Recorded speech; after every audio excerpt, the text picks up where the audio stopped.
everyone on our nighttime hike. And it looks like our feline friend, Claudster, is doing something interesting.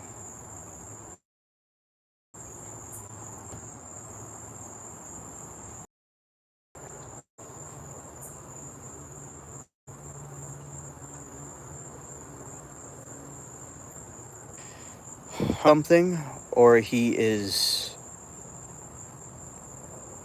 looking for something. I don't know, because he was just hanging out, and then he just hopped in there. It's like National Geographic. It's here. There he is. He's going through.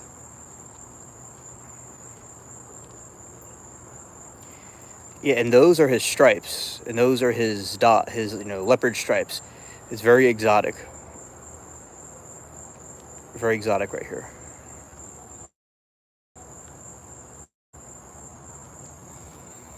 Yeah, so this is a feline on a hike. My trusted steed, my cat, and he is seeing something. He must either have caught a mouse or he is about to find something. Because he is looking very intently at something while. Alright, so there he is. Okay, he is out. Does he have something? No, he has nothing, actually. He actually has nothing.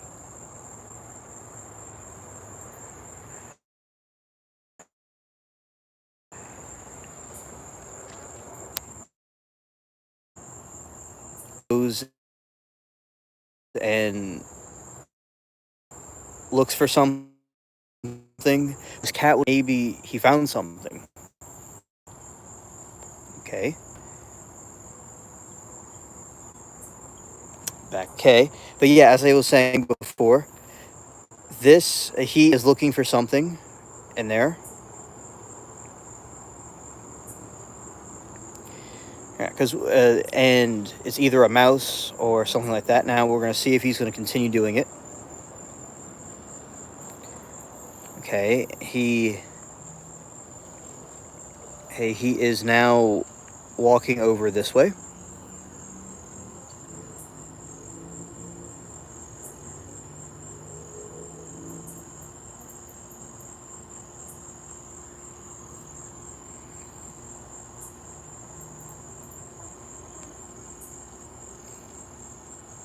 Hey, Carlos. Good to see you, buddy. Good evening, Saw. Welcome to the stream. Yeah, this is Claude on the hiking stream.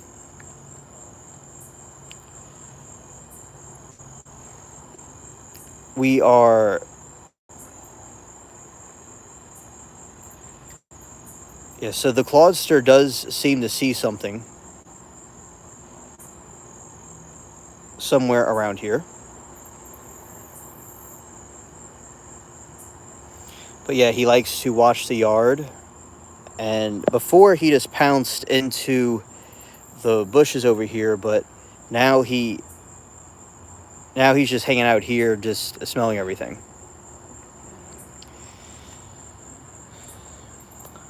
There are lots of tree rats that are in some of these trees. And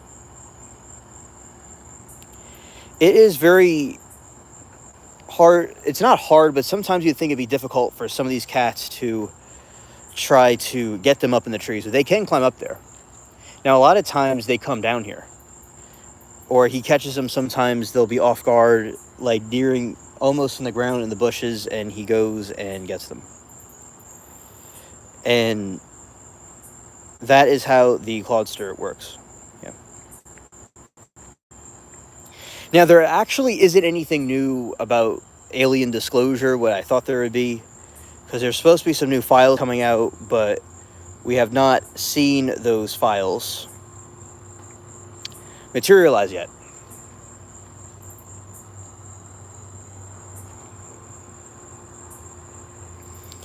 Now, whenever we do see the files materialize, that would be good, but there's supposed to be some other ones coming out, but they're not coming out. And now he's overlooking this way, and I believe that he must sense something else around here. Because, see, cats and dogs can sense and hear things that we cannot even sense or see. And that is the positive thing. That it's a trusted companion that we have. That is what this cat is. Anyway, so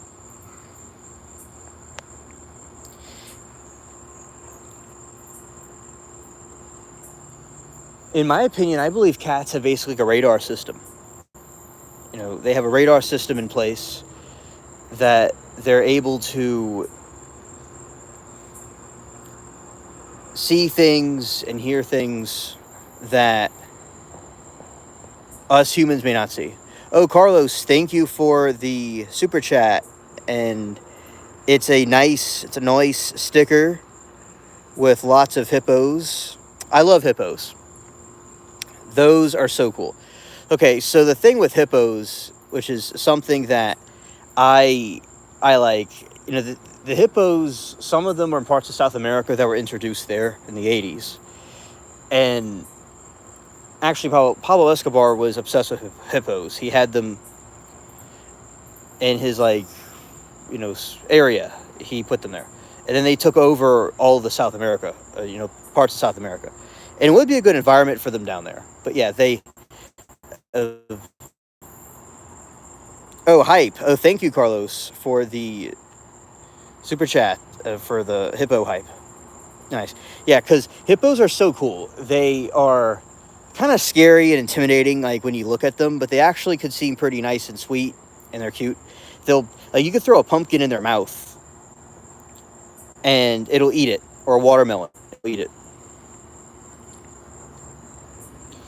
And that is just, it's so, like, the ASMR about it has a thing where it could be satisfying in a way, where you think it wouldn't be, but it is. And the teeth are like ancient tusks. That's what they remind me of. So it definitely has a prehistoric vibe to it, the hippos, but they also have, you know, modern animals as well.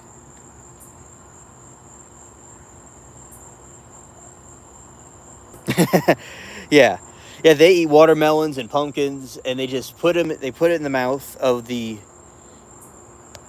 elephant. Not the elephant, but the hippo, because they're similar, I think. They have similar colors.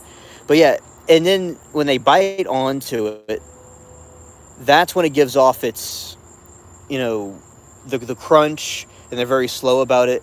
Yeah, and they have big whiskers too.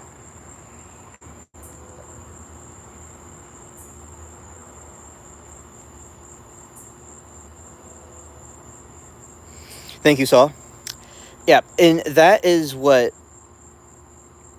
I think is so cool about them. So they kind of, to me, have like small whiskers on them or something like that. Their noses are very interesting too. And they sometimes will go to the bathroom to repel predators, and they just wipe everything everywhere to repel other hippos or predators. That's something I learned recently, so they could have a funny way about them. But, you know, hippos underwater, a lot of times they like to sleep underwater and swim around, but they're so big and heavy, they just kind of bob up and down. And they really are not, they don't have gills and stuff like that where they're able to, you know, breathe underwater. So they have to constantly wake up to go back to get air and then go back down. So that is what I think is, you know, cool about that. They love going underwater, and they go underwater anyway, although they're not native to underwater. So that's something I believe is a strength about them. They just do what they want to do, and they get it done. Yeah. So the hippos are definitely very cute.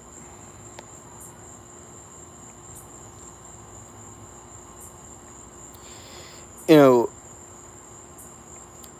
there are concepts of interstellar travel that have been mentioned in recent times, and you know, there has been. Have you heard of the North American house hippo? No, I have not heard about that one. I think that sounds pretty cool. Let's see.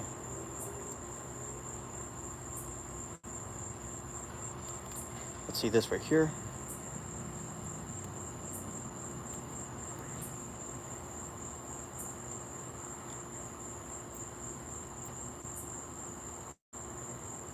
Oh, that's pretty cool.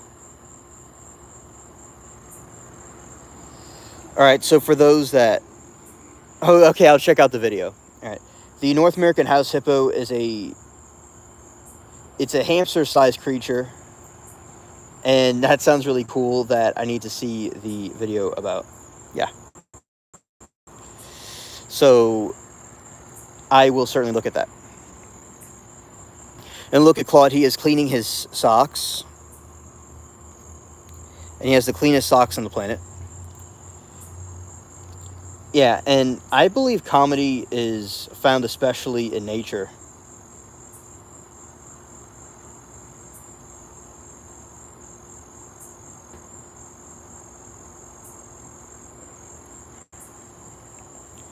You know, because it can be very comedic in that way.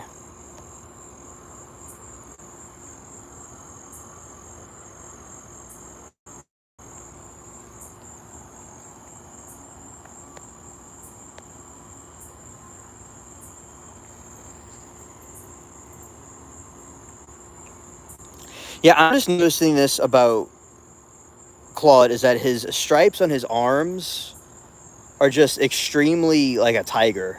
So he's like a hybrid between a tiger and a leopard. It's a Canadian ad, not to believe everything online, but the video is awesome. Oh, okay, okay. Thanks for explaining. Yeah, well, I believe that ads can be very convincing because there are times where people have seen things in ads and in media that they thought was real, but it really wasn't. And by doing that, it's a prank that you could pretty much pull and on a mass scale where everybody will, I mean, not everybody, but a lot of people believe it. And then you have fact checkers and things that will go in there to debunk the said theory, which I believe is very cool to do. Okay, and now he's itching himself.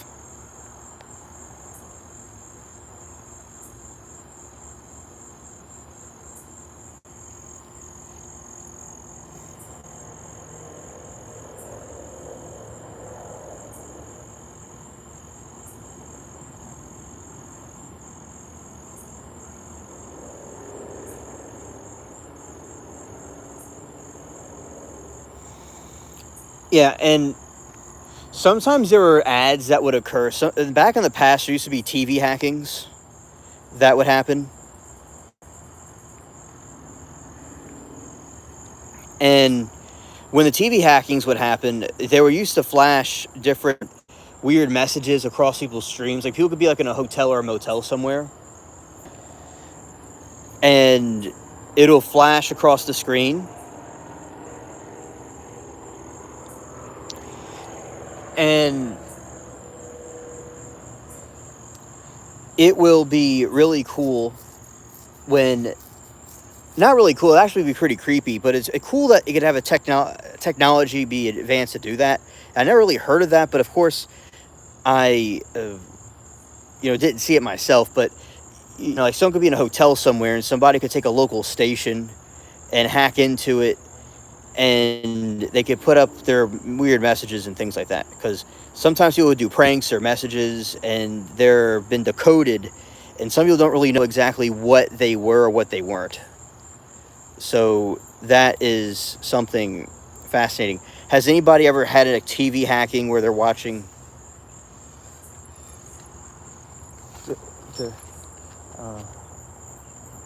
okay, when they're watching TV and then they experience something like that? And that possibly could be where there's like say for instance they'll do ads for missing people,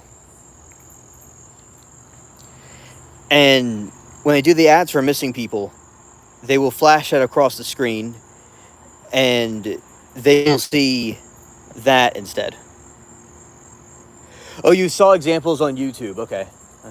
Yeah, because I don't know if a lot of people saw that. Now, sometimes it was during big games. Sometimes it was during other situations, and there would be missing people ads. There would be people dressed. There's a dude you probably saw dressed up in like a mask, and no one knows what there actually was going on with that.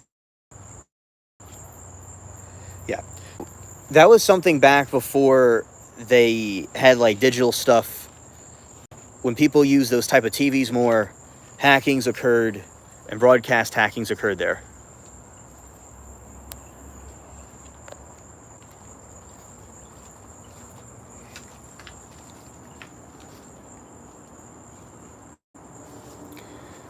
Okay, and there is Claude. Yes, the Max Headroom broadcast.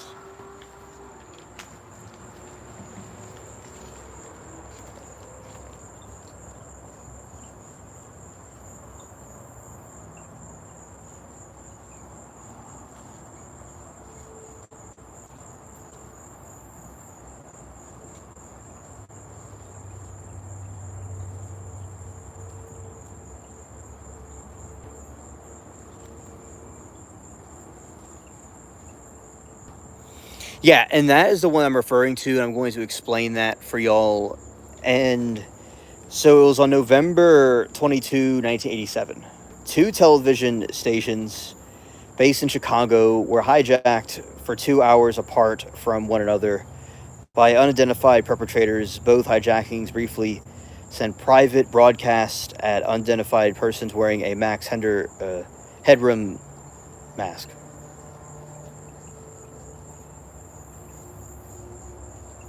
And it costumed the thousands of homes in Chicago metropolitan area.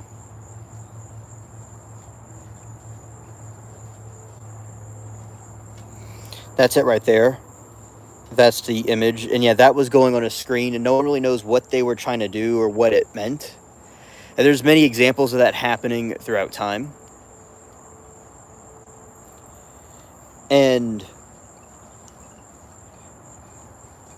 the perpetrators weren't able to broadcast any audio. The only sound viewers heard was a loud buzz. Interruption went for nearly 17 seconds before engineers at WGN TV were able to regain control over a broadcast tower.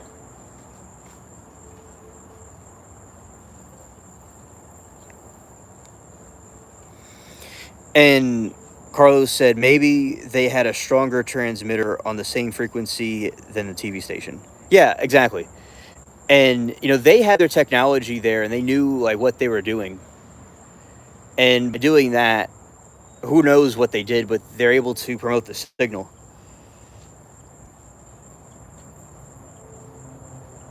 And the second hijacking occurred about 2 hours later during the PBS member station WTTW broadcast of the Doctor Who serial horror of Fang Rock. With nobody on duty at the tower and was hijacked, the perpetrators were able to broadcast audio and stay on the air longer than they did during the first hijacking. A person resembling Max Headroom, presumably the same person in the first hijacking, made reference to Max Headroom advertisements and other seemingly unrelated topics before concluding by presenting their bare buttocks to a woman, fly swatter. At that point, the hijacking ended. The pirate broadcast. The normal programming resumed after an interrupted about 90 seconds. A criminal investigation was conducted by Federal Communication Commission. In the immediate aftermath, they did not find the people responsible for the hijacking, despite many unofficial inquiries. They've never been yet to been identified.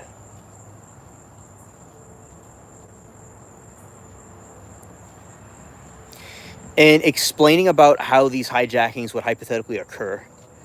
The broadcast intrusion was achieved by sending more powerful microwave transmission at the station's broadcast towers than the stations were sending themselves.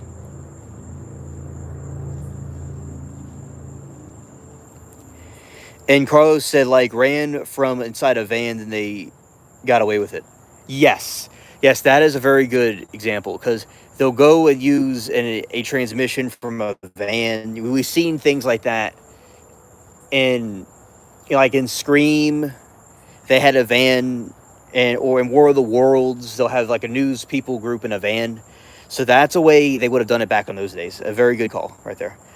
And triggering carpet effect. Experts have said that the stunt required extensive technical expertise and a significant amount of transmitting power, and that the pirate broadcast likely originated from somewhere in the line sight of both stations' broadcast towers, which were atop two tall buildings at the downtown Chicago. Where the prank was difficult to accomplish in 1987, it became almost impossible to replicate after American television stations switched from analog digital signals in 2009.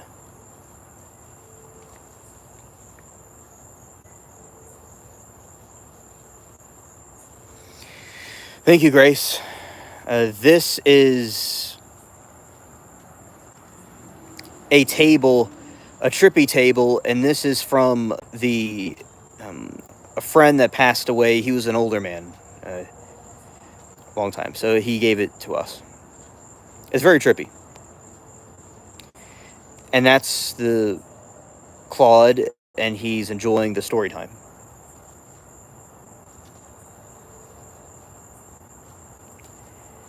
Yes, absolutely. I agree.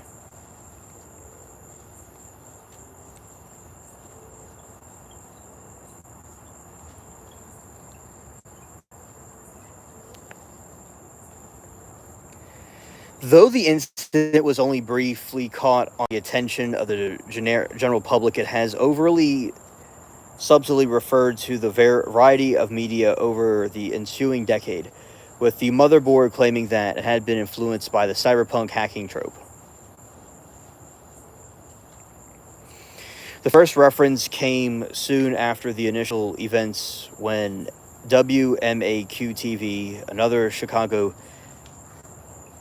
TV station, humorously inserted clips of the hijacking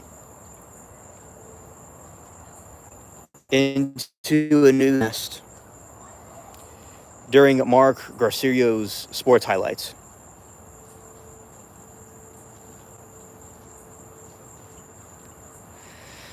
Hello, Lemon. The season 3 episode Ghost to the Coast broadcasts intruder who goes by the name of Commander Andy, constantly interrupted with Space Ghost, tries to conduct interview episode itself, pokes fun pirate hijackings on television.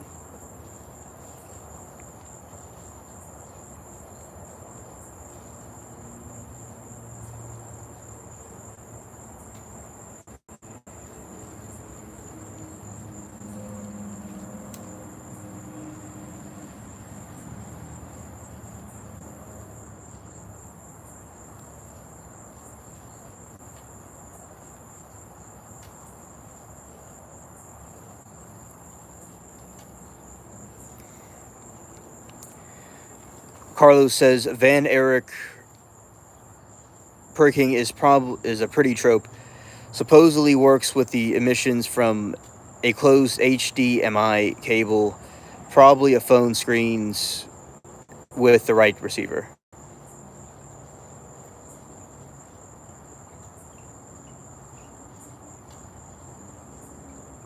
Very good, Grace. Yes, absolutely.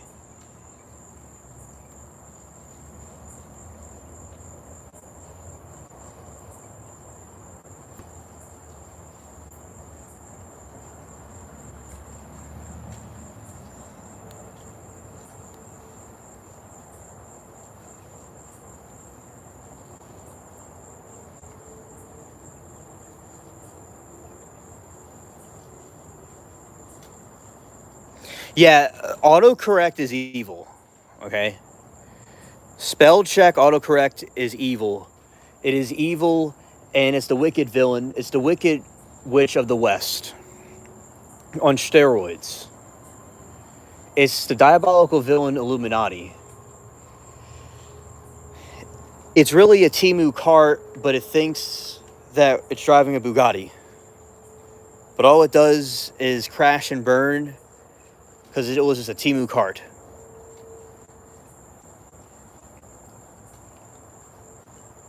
It's really not lit. It does not know when to start or finish.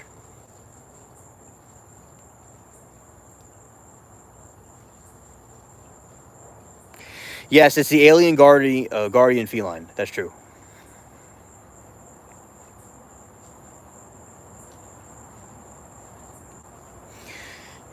So it is the alien guardian feline, the Claudster. He is chilling, catching mice left and right. He knows how to fly faster than a cheetah. He is the aviator. He knows all about flight.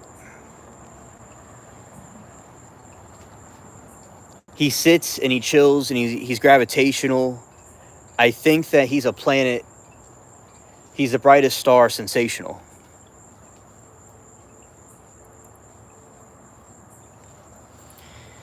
And he is the cutest thing on this trippy table. I think he could do anything he's well able. All right, there's a Soviet pirate broadcasting in 1960s and 1980s.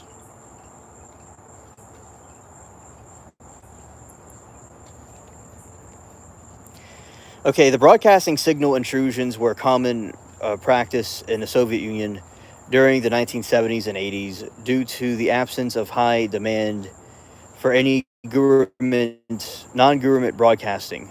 As early as 1966, there was a report of incident in the city of Kaluga, where an 18-year-old had broadcast a hoax announcement to nuclear war and had broken out with the United States.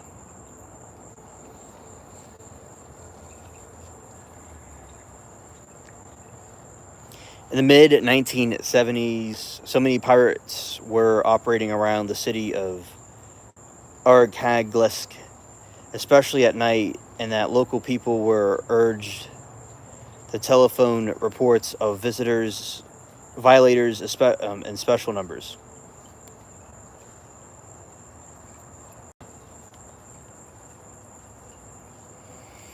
Hijackers using call signs such as Cucumber, Radio Millimeter, Green Goat, Fortune, and others would overpower the signal and relay stations' weird radio networks to transmit their programming, or transmit into weird radio networks during the gaps. Regular programming, even though the incident appeared to have been fairly common, according to reports of BBC. Most were publicly acknowledged for the policy reasons. Reports in newspapers typically referred to the hijackers as radio hooligans, broadcasting drivel rudeness, vulgarity, and uncensored expressions and trashy music.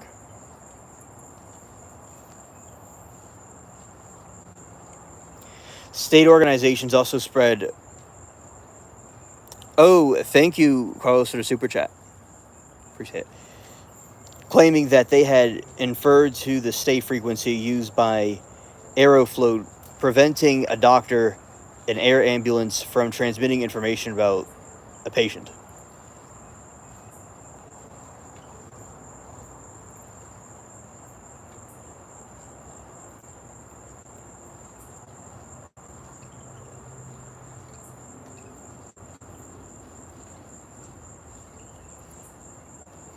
Oh, thank you, Richard. I appreciate it.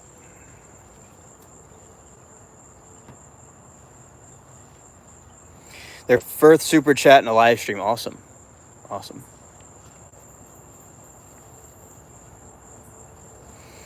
And there was the Southern Television of 1977. On November 26, 1977, an audio message purporting to come from outer space and conveyed an individual named Verlion of Astor. Oh, hello, Shell. Good evening.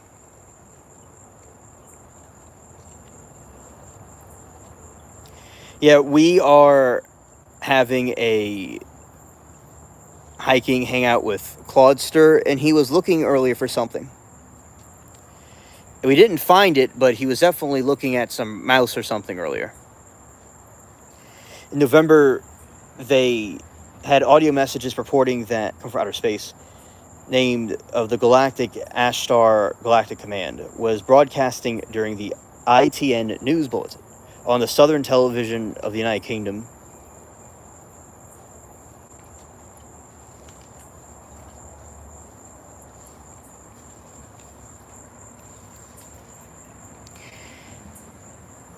The intrusion did not entirely affect the video signal, but replaced the program audio with a 6-minute speech about the destiny of the human race and a disaster to affect your world and beings around you. The IBA confirmed it was the first time such transmission had been made.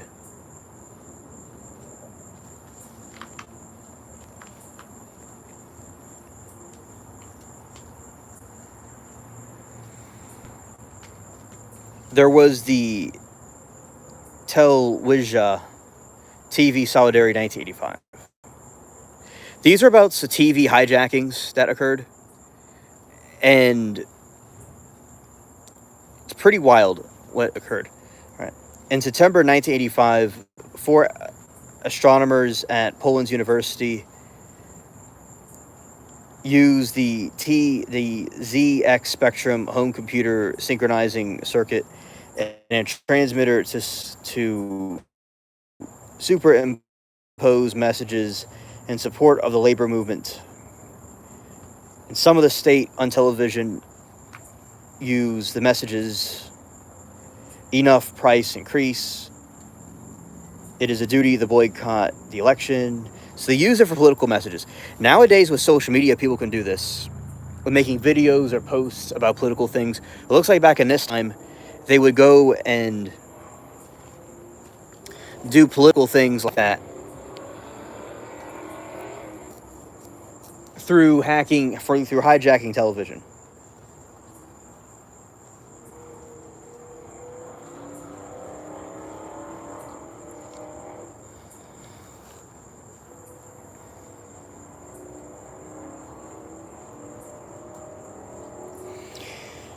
There's Captain Midnight, 12:32 a.m. Eastern Time, April 27, 1986, HBO.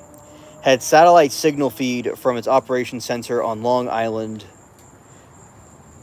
Hauppauge, New York, interrupted by a man calling himself Captain Midnight.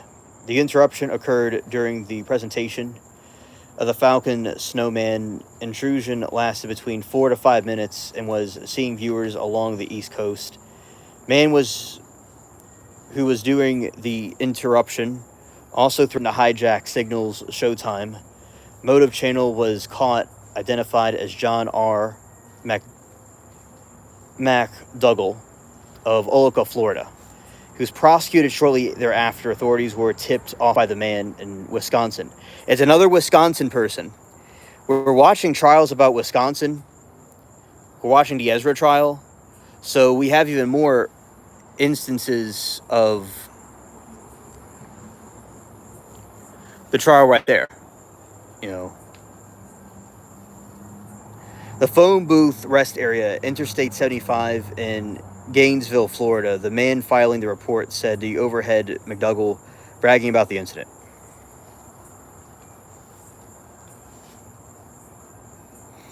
McDougall's guilt was confirmed by the FCC investigation that showed he was not alone at Central Florida Teleport.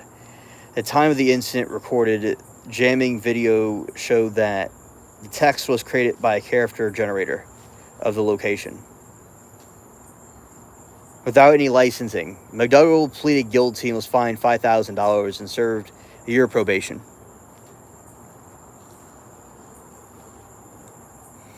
McDougall was able to perform the intrusion while working a second job as a master control operator in Satellite Teleport in Florida, where He worked to make ends meet due to declining income from the satellite TV equipment, because he stated that he did it because he was frustrated with HBO service rates and that it was hurting the business selling the satellite dishes.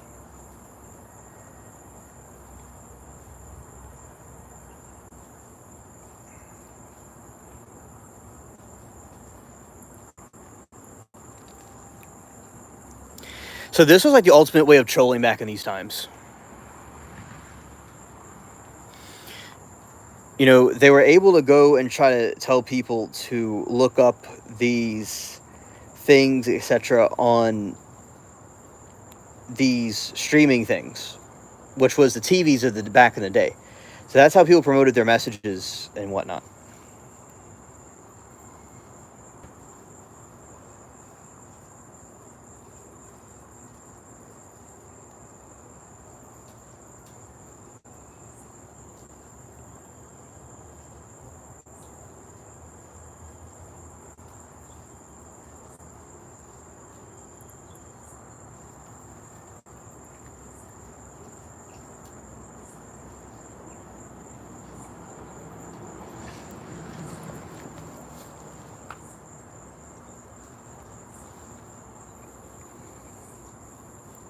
All right, so there is another thing called the Playboy Channel Religious Message 1987.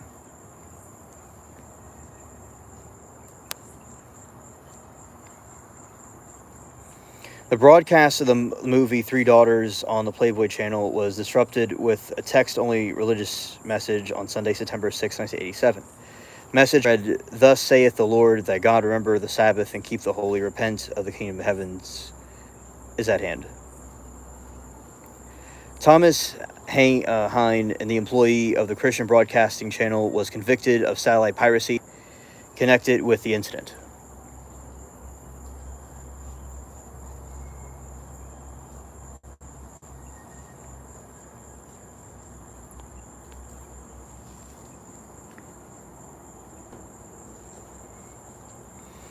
There is another thing, zombie apocalypse emergency on February 11, 2013, the Great Falls, Montana, CBS, KRTV had emergency alert system hijacked.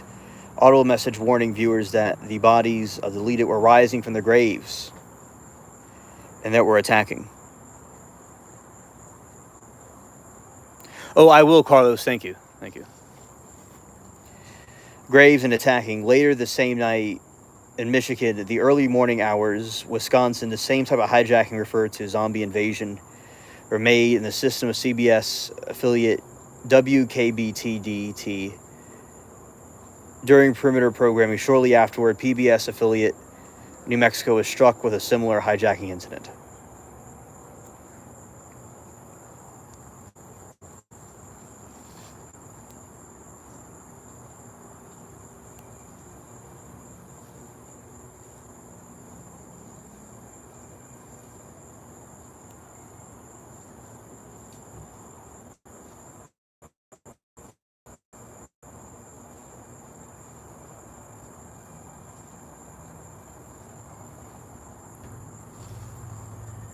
Okay, and go on. So those are some instances of TVs being hijacked.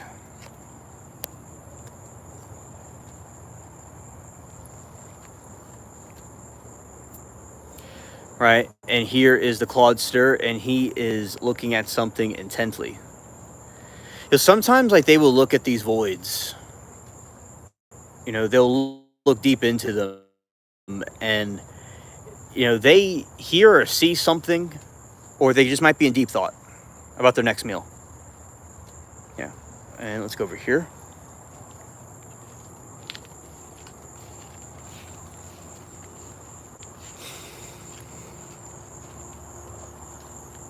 Oh, look at this, chat.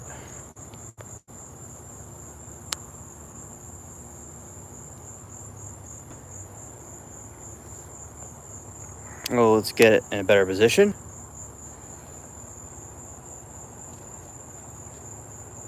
There is the moon.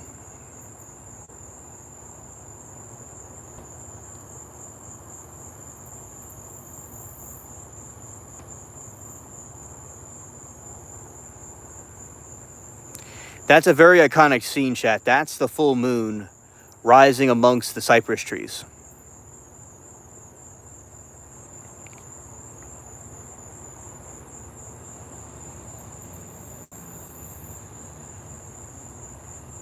Glad that y'all like it.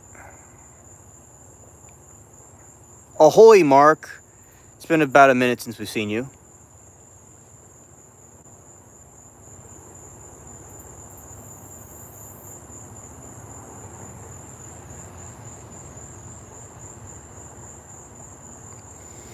Yeah, and that is the swamp moon coming out from the trees.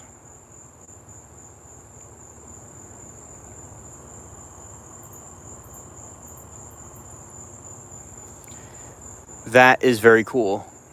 Indeed. Let's see.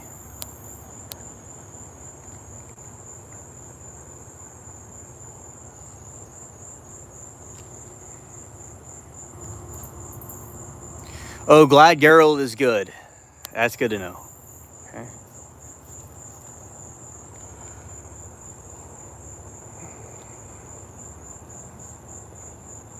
Glad Geralt is good.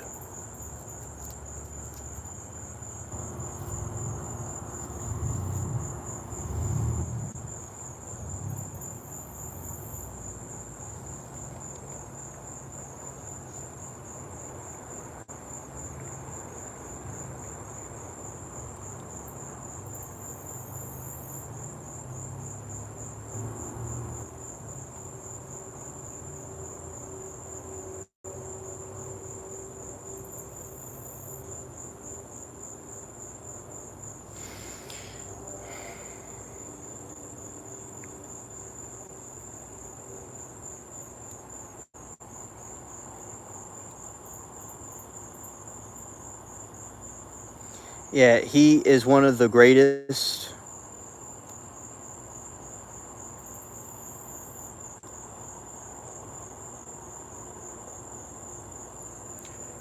of all time. All right, that is what he is, the dolphin. Yeah, he's a dolphin that is very hypnotic.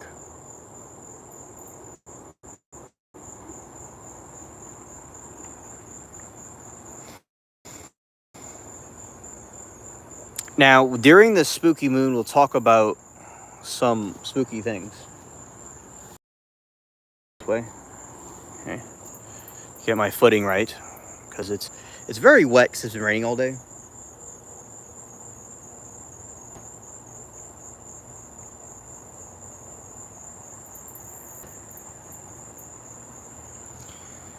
Okay, and do this real quick.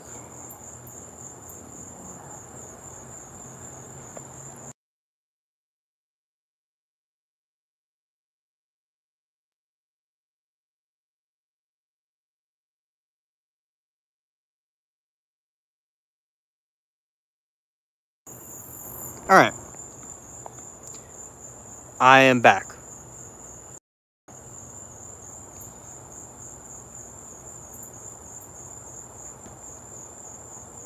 I'm going to read you all about some spooky creatures that are allegedly around here.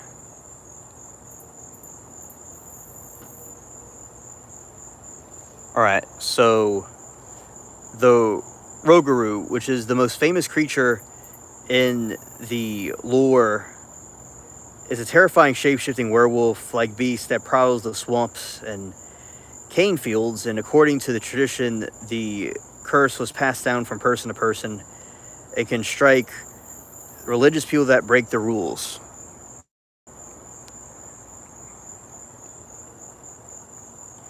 And it's a very dangerous swamp creature that traditionally was celebrated with a feast annually in certain parts.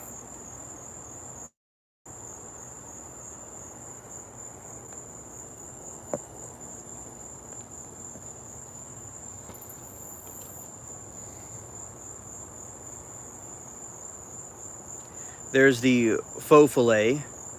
It's also known as will-o'-the-wisp. And I've talked about will-o'-the-wisp before, and that has origins with the jack-o'-lanterns, by the way. It's a mysterious flickering orb that spotted deep in the marshes And the swamp lore describes as it lights the soul of the unbaptized, they say, and other people that are trapped in limbo, and travelers who are strictly warranted never to follow the light, as it doing so can lure them into the arms of the unforgiving swamp. Yes, I agree. Drain the swamp. Definitely.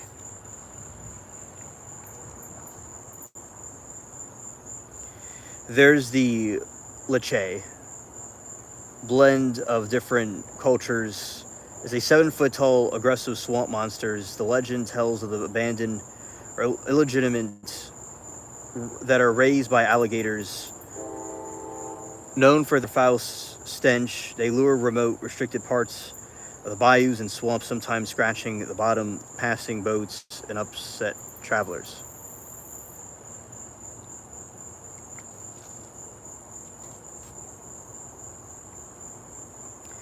The Cachemar, deeply rooted in the swamp cultures and beliefs. The Cachemar is a local equivalent of the Mare, a sleep paralysis demon, often described as invisible weight, a dark, sleepless cloud, a shadowy figure that oppresses the sleeping victims and embodies terror, night terrors, and sleep paralysis. That is what it does. So there's a sleep paralysis type swamp demon thing.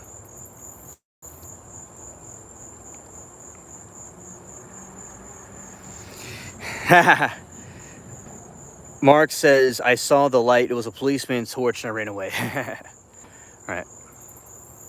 There's the Grunch, a modern urban legend around the region and abandoned dirt roads. That the Grunch is a creature described as a mutated albino goat-like being with red eyes, and claim that it fiercely protects the territory and livestock, targeting the trespassers to leave their cars and damaging things. Yeah.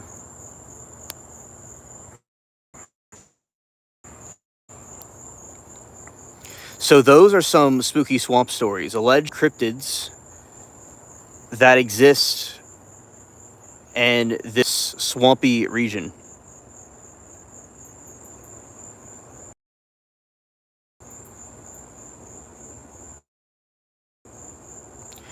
Yeah, I mean, a lot of times when you see things like the moon coming out of the swamp like that, it is quite spooky.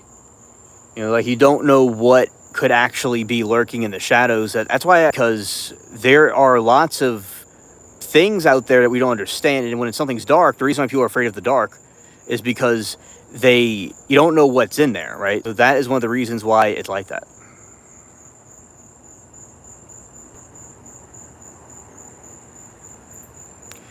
Jeremy, I think that is insane, and they should use their insanity for something more, productive. I mean, I'll say this: they're able to accomplish something that most people wouldn't want to do, right? A lot of people would be too freaked out to do something like that. Oh, Mark, that's hilarious. You fought law and came second. Yeah. Okay. So yeah, I believe those people that are climbing the tower of the Empire State Building, they're taking a risk that no people would take, but if they're doing it for mentally ill reasons and not for like trying to explore something or whatever, they need to redirect it towards something more productive.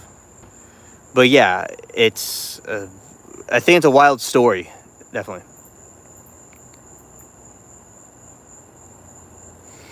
Oh, it was a movement. Yeah. People do a lot of things for those movements.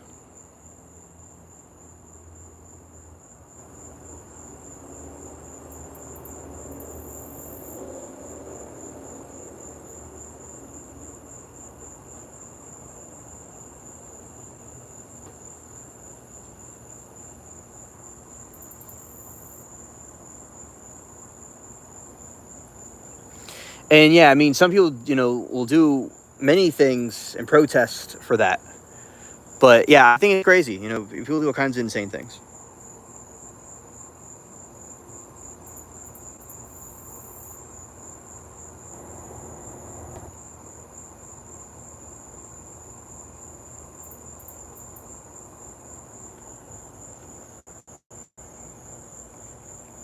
Yeah, they may have gotten bit by a spider and became Spider-Man. Yeah,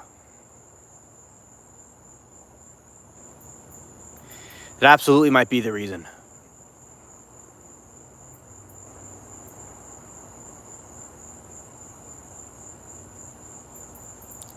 Yes, happy UFO day to you too.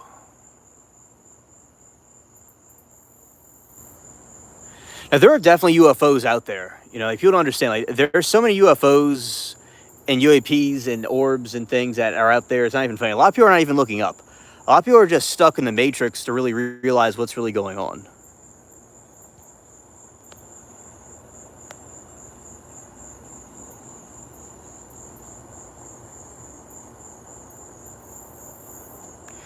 Yeah, Batman, Joker, or Catwoman. Yeah, that is true. I believe doing something like that, climbing the Empire State Building, is certainly a superhero type move. Definitely. It's to take a superpower. You know, definitely something from a movie and something one of those characters would do. So that is true. I said that is a risk most people wouldn't take.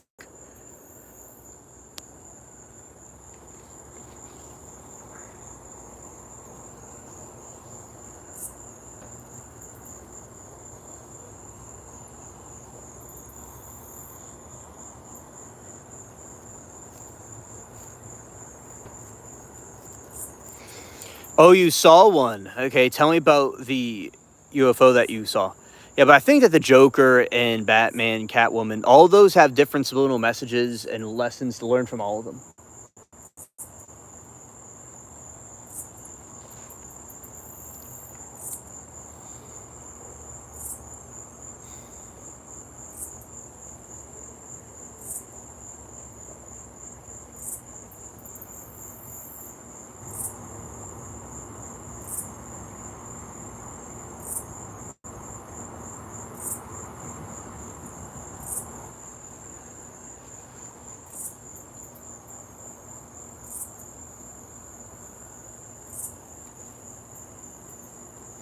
Yeah, and you know, because the Joker, Batman, all those different characters will do stunts from very high places and they use their gizmo and gadgets.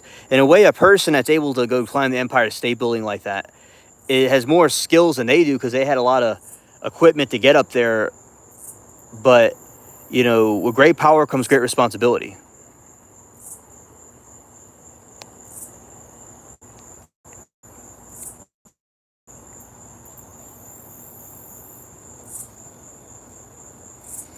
Journey said, in the Star was moving real fast, but I was afraid to chase it. I want down because I believe in bad omens that I think I would go missing mysteriously. Yeah, you got to be careful because it could be trying to lure you into something, and you got to be watch out for that. So yeah, with UFOs and things like that, they might try to lure you and then abduct you and take you away, and you wouldn't be seen again. Yeah,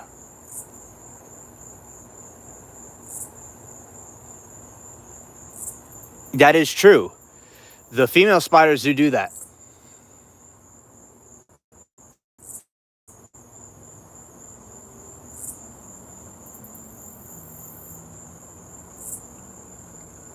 Oh, thank you, Carlos, for another super chat of a cute cat.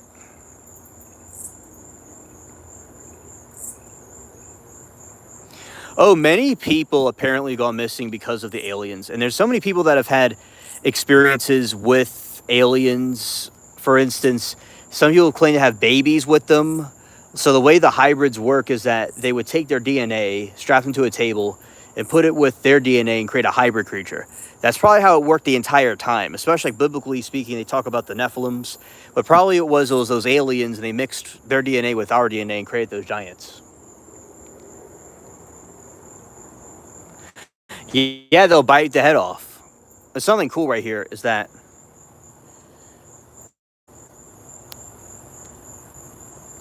the height, look how tall these plants are getting. That's big.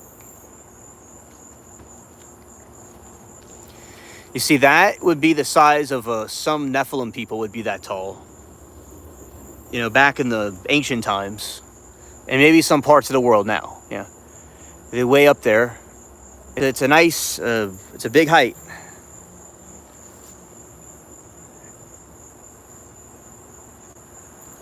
Yeah, it's like you could probably see over all the houses and stuff with that type of height.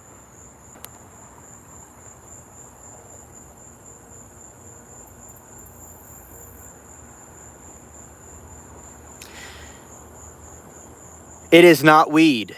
It is ragweed. It would be cool if they made a hybrid between that and weed. Weed would be way bigger. It would be way taller and thicker. Yeah, that would be cool. But yeah, it's just it's another type of plant. It's an herbal plant.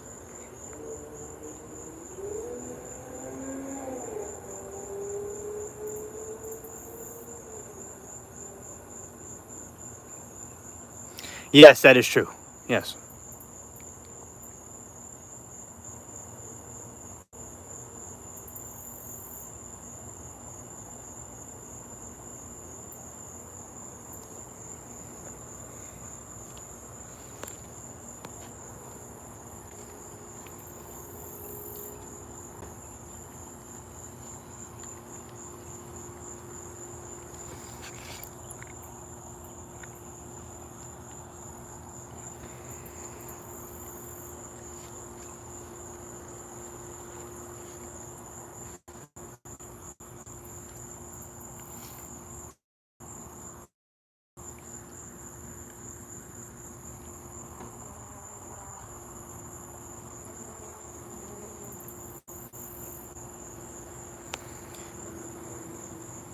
Oh, thank you, Carlos, for the super chat.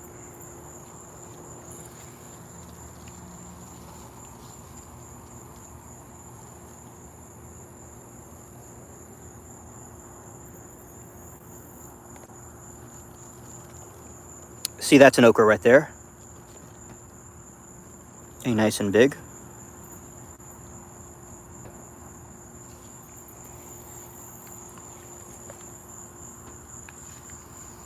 On that one too, it's a young one.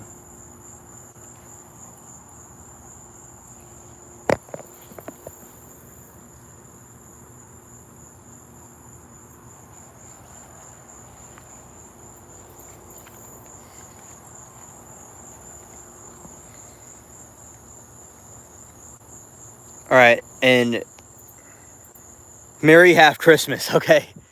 Yes, you too. You too.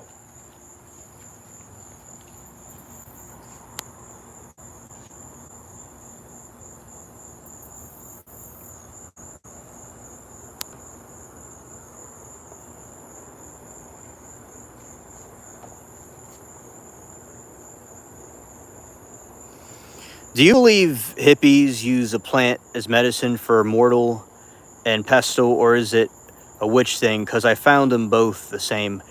It depends who's using it. All right, the hippies. There's different.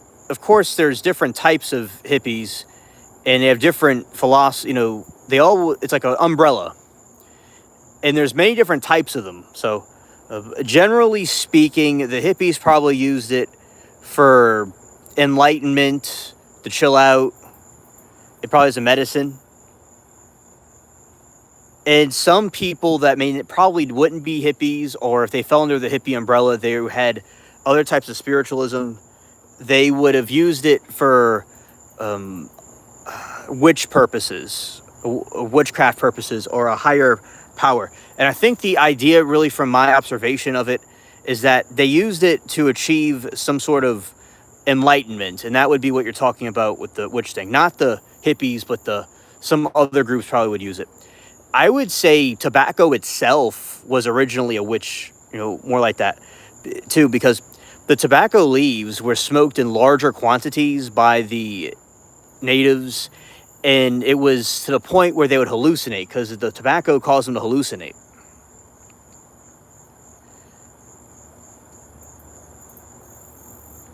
And, oh, that's cool, Jeremy. That's awesome. Yeah, so the hippies are fun. I mean, there are people like Charles Manson, but he's an exception. Like the hippies are cool. But the people that are using it for witchcraft stuff, I mean, it would fall under a different umbrella. I don't really know of anybody that would use weed as a witchcraft thing unless they were just into, like, without the weed part, they would have already been into witchcraft. Oh, a lot of my friends are smokers. I don't smoke anything, but a lot of people on this channel, my friends are smokers. That's smoke that are cool. It's, welcomed here. Yeah. So, and the spiritualism of the hippies wasn't really bad, but people are going to do witchcraft stuff, which has to do with dark magic. I don't think really fits in with the hippies, but I'm sure there were some that did that, but their spiritual enlightenment was fine. I do think when you're going into a spiritual enlightenment, there could be restrictions that are in place where if there's not guardrails or being careful, there could be spirits that are good and bad. Like we talk about jinn on the channel, like with the Middle Eastern people believe in the different types of spirits, which we call them different things in the West, various different things. But there's good and bad spirits, so we have to be careful about what you see in spiritualism, but I don't think it's witchcraft with weed. I don't personally do it, but people that do it is fine. I mean, there's all kinds of medical over-the-counter drugs people can take, in my opinion, that are a bunch of chemical nonsense, right? But the weed is like a natural plant. So I have nothing against people that do it. I mean, there's worse things people could be taking. But Jeremy, I love the synth. I love the psychedelic rock. Is really cool. It's definitely cool vibes with that.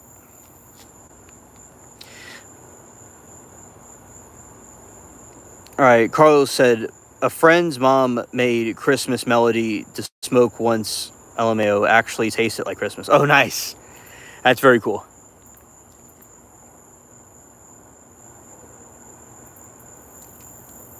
Yes, Mark, we're spirits in a material world. Yeah. I heard my favorite song, Simple Man, by him at a weed festival. Tell me it's not a coincidence. Oh, not a coincidence at all. I believe that there's hardly any coincidences. I believe everything happens for a reason. And I believe in synchronicities and telepathic connections and just everything happening at the right time in the right place. That's something else that I believe too.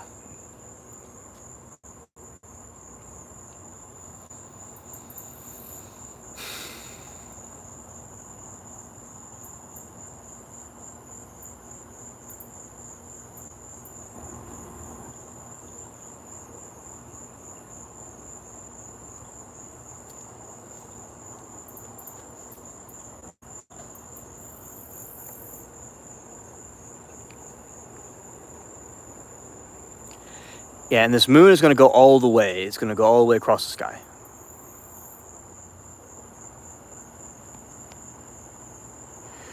Ronnie and his band are my angels, I believe, because I also dreamed of Ronnie and told I have a painting of it.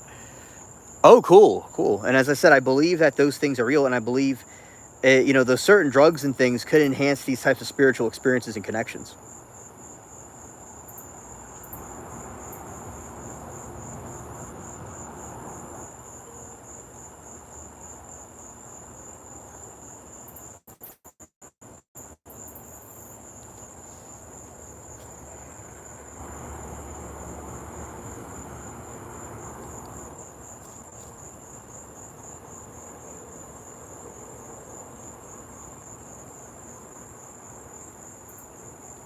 Yes, I believe shamanism's real, and that definitely has a spiritual effect. Yeah, because that's what the ancient people did a lot of times. Yeah, so I believe all that stuff is real, and there's different connections people could have with it.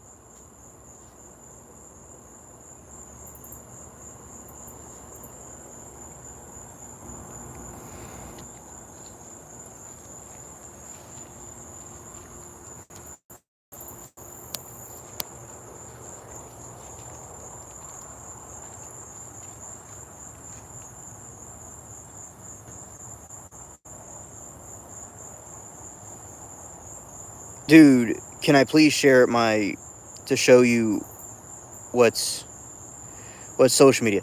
Oh yeah, so we have a Discord for those that want to join it. And yeah, I have social media too. Yeah, I give it to you. See.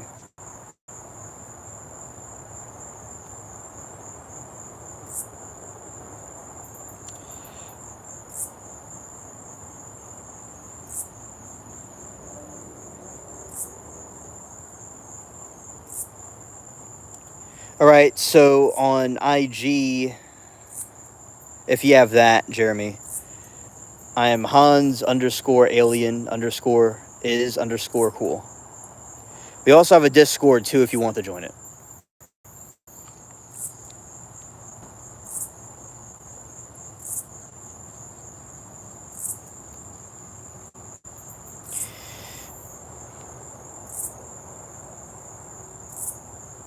Hello, UAP. New Zealand, well known for its cult leader, has called for the purge of Hindus, skins Muslims from New Zealand, inciting his brainwashed sheep to burn down their places of worship. Yeah, I think that violence to that magnitude against people like that is wrong. You know, because like what Hitler did. It's people need to chill out. Yeah. All right, look at that chat. It's growing. Well, I'm surprised he had guns because they like to take away guns over there.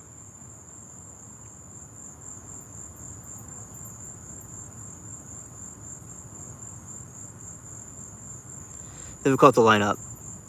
Now, this stream will not be going to sunrise. I don't, not this specific one. I might go live again later on and go into the morning, but not at the moment. It's not going to go into the morning. Okay, right there, it's a new plant right here. We'll be going for a little while, but yeah, definitely will. I'll like stop it and go live again later for the daytime. Now the thing is, it's going to be cloudy, but then the sun's going to come up.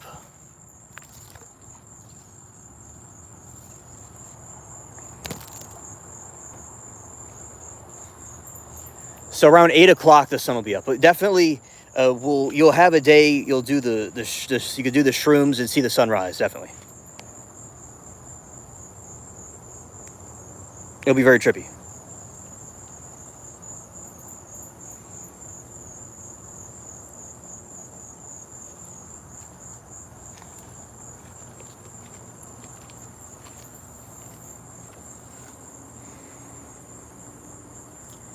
Getting me a Skyrim Ancient Alien Gray Alien mod follower and Blackreach since its mysterious place in Skyrim.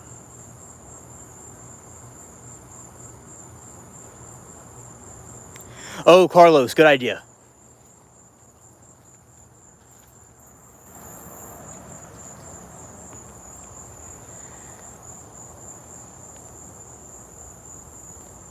And Carlos says hello to UAP. Yeah, so Jeremy, there's also merch as well. There's all kinds of things that they could get if they want. Okay. And let's go here.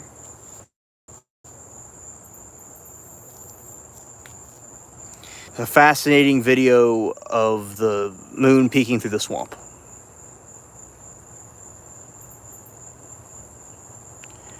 Brian Tamaki and Kenneth Copeland would make great mates. Yes. Yes, absolutely.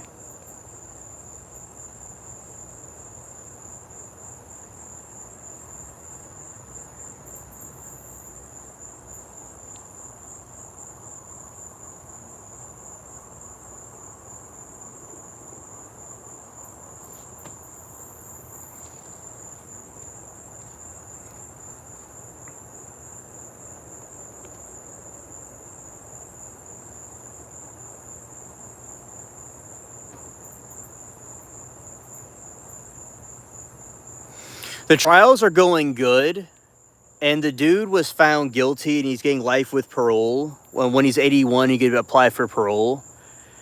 And the other trial, the McCaslin trial, that one is pretty epic, and that one's really crazy, and we're enjoying seeing it. Yeah, it's all they're going pretty well. Interesting. Yeah.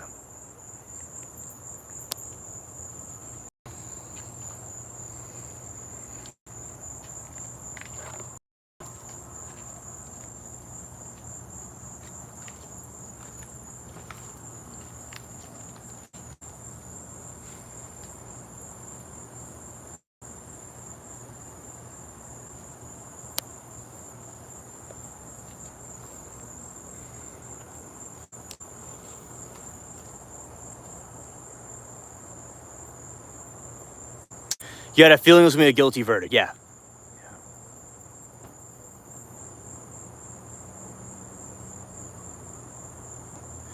Oh, the Charlie Kirk rubbish. Yeah, definitely will be streaming that one when it comes on.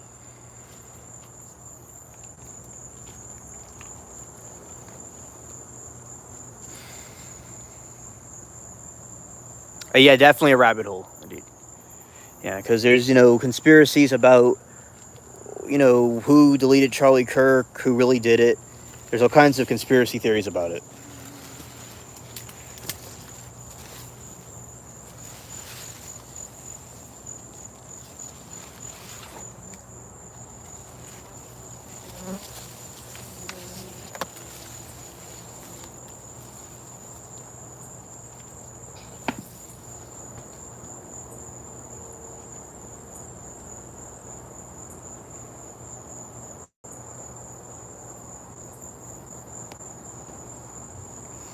Candace is keeping up with it quite well. Yes, she is. Yes. Oh, hey, Lori. Oh, and the gorgeous evening. Awesome. Well, that is great that you're having your nice evening out there. And glad that you could join us.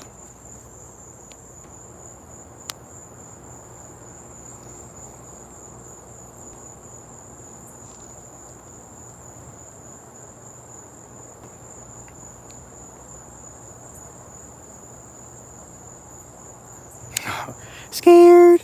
Mark. Scared.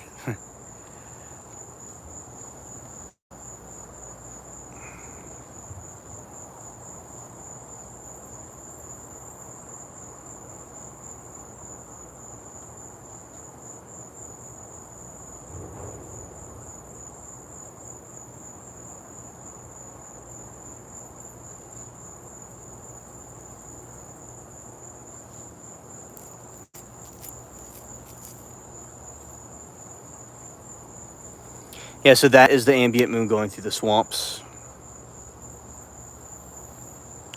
Oh, yeah, awesome getting clear weather. Yeah. Yeah, the clear weather is great. Yeah, it was stormy earlier.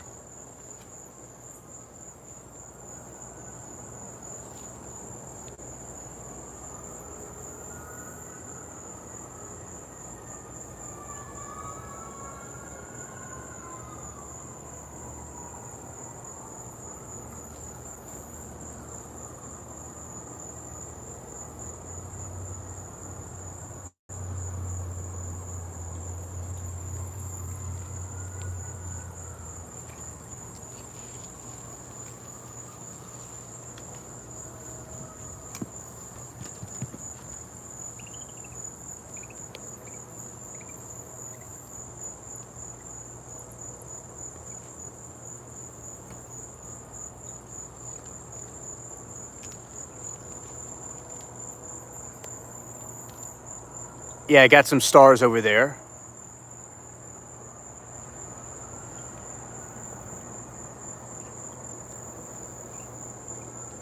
Yeah, so this is almost like camping where I am. Yeah.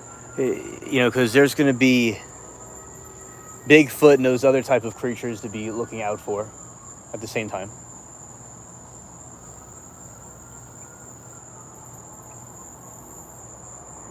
There. Oh, Claude was just out here a little while ago with me. And that was really cool. And he was trying to catch something. Scared.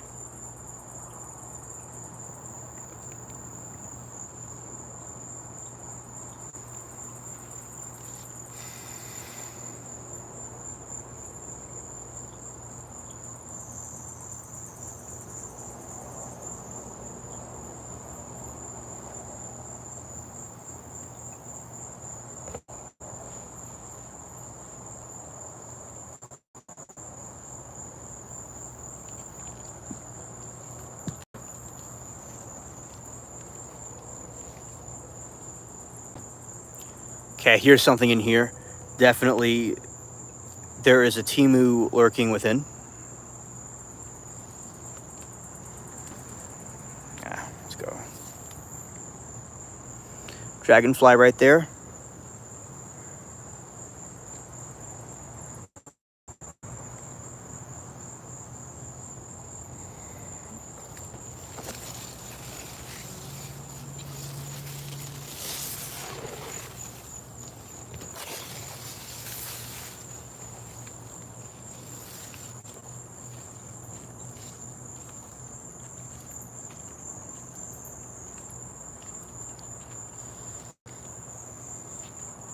Yeah, okay, and this way, another shot of the moon going through the trees. Very cool. Was William Shakespeare, and sure, the first guy to get the jab is William Shakespeare. Not sure if that's true, but the world is stage, I believe. Yeah, he may have gotten the jab first and influenced everyone else to get it. Yeah.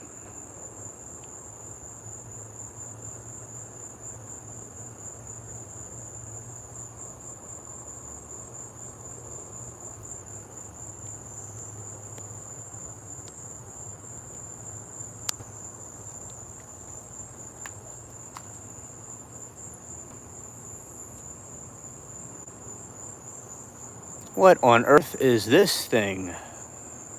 Scared? What is this? Looks like a stick bug. Scared?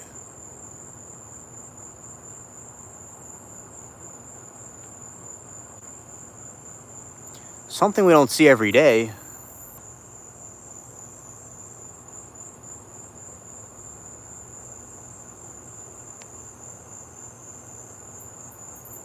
I'd rather just leave them alone. But yeah, it looks like a stick bug.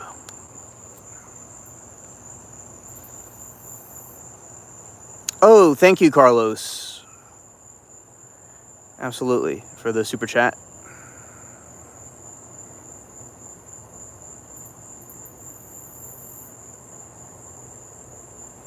These are some alien bugs, indeed. I love the dragonflies. Camp is about 2,000 feet above the mountain marsh. Lots of critters there. Otter, birds, coyotes, mountain lion, deer, and effing mosquitoes.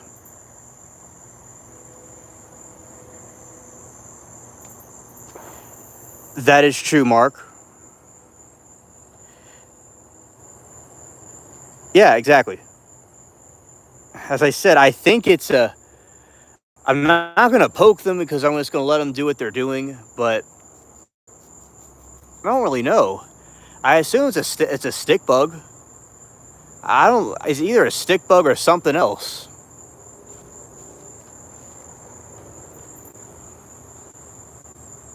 Lord.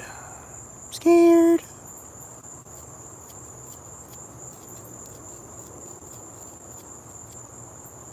It's moving. Yikes.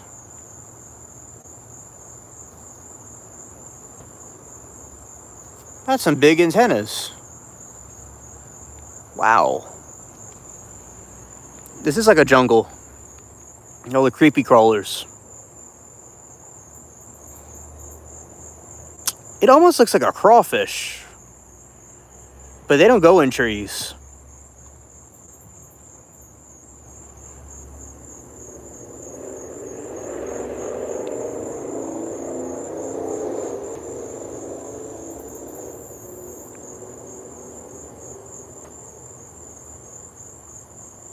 Oh, yes. Oh, scared. Lori scared.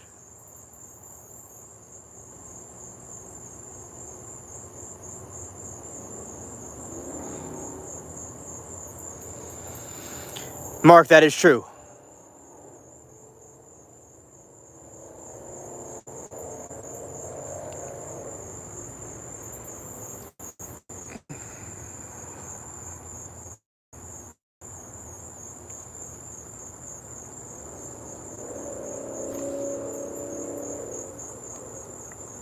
Crikey. Crikey.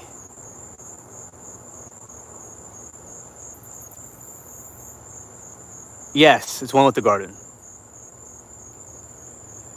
It could be a locust. I don't know what it is. Well, I wonder if it's some new bug that came here. We'll find out later what that is. That's crazy, man. Yeah, they are banging. That's true. Yeah, that is correct.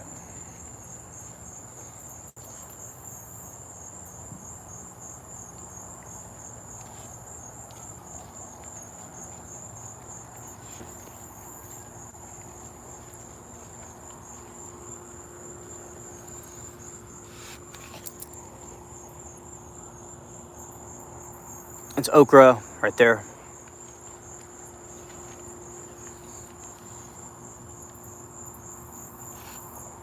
Some more right there.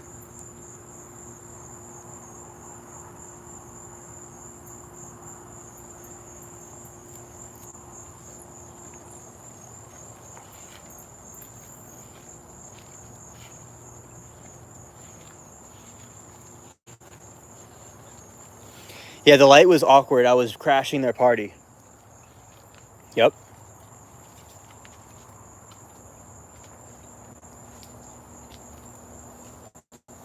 Okay, Lori, what is it exactly? I think it's a stink bug, a stick bug.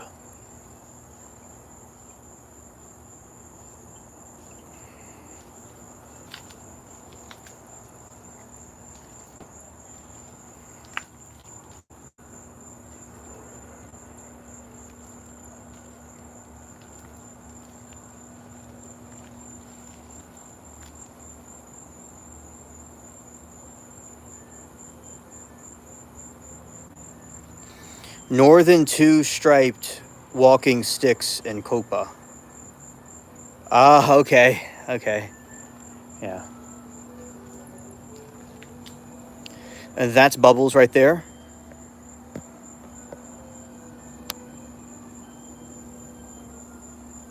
Little Bubbles. Yeah.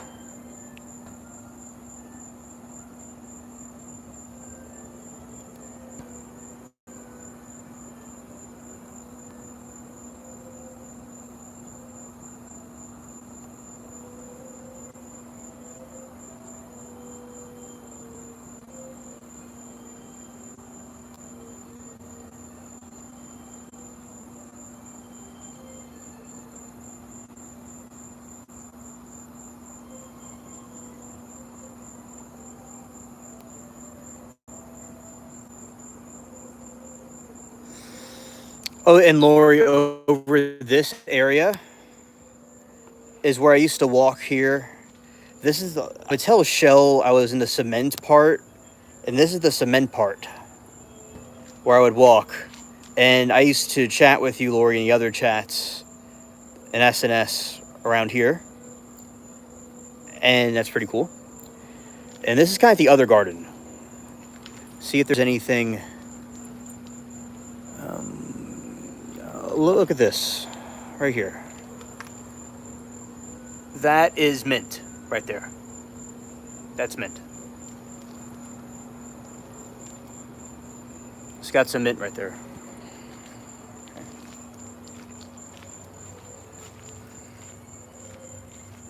Oh, look who it is. The Clodster.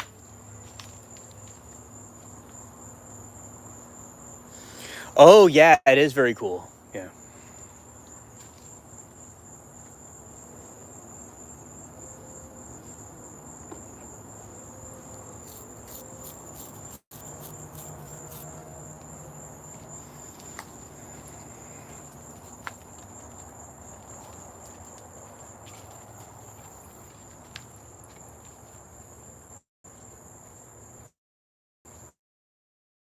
Here is the Clodster right here.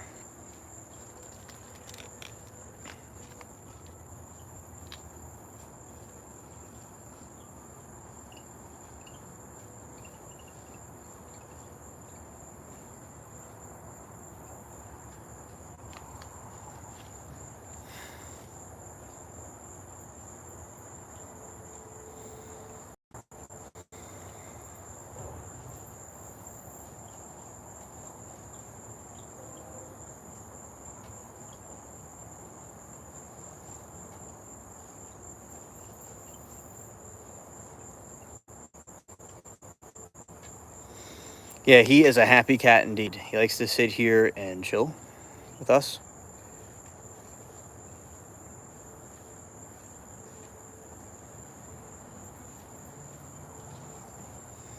He has tiger and leopard stripes. And now he's lounging for his evening.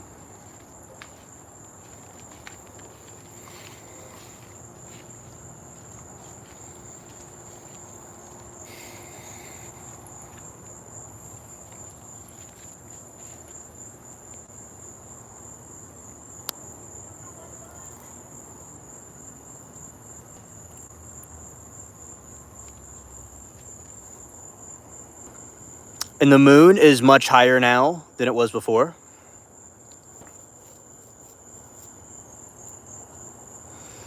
Much higher in the sky.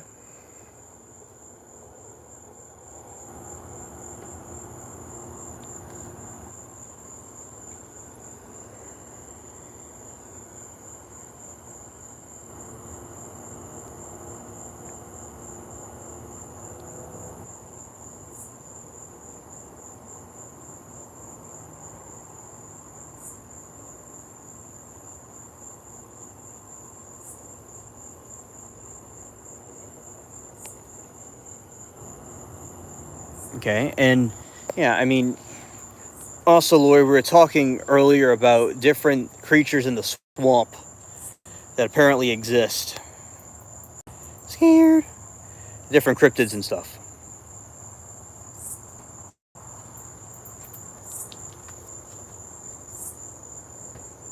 See, stick bugs vanished.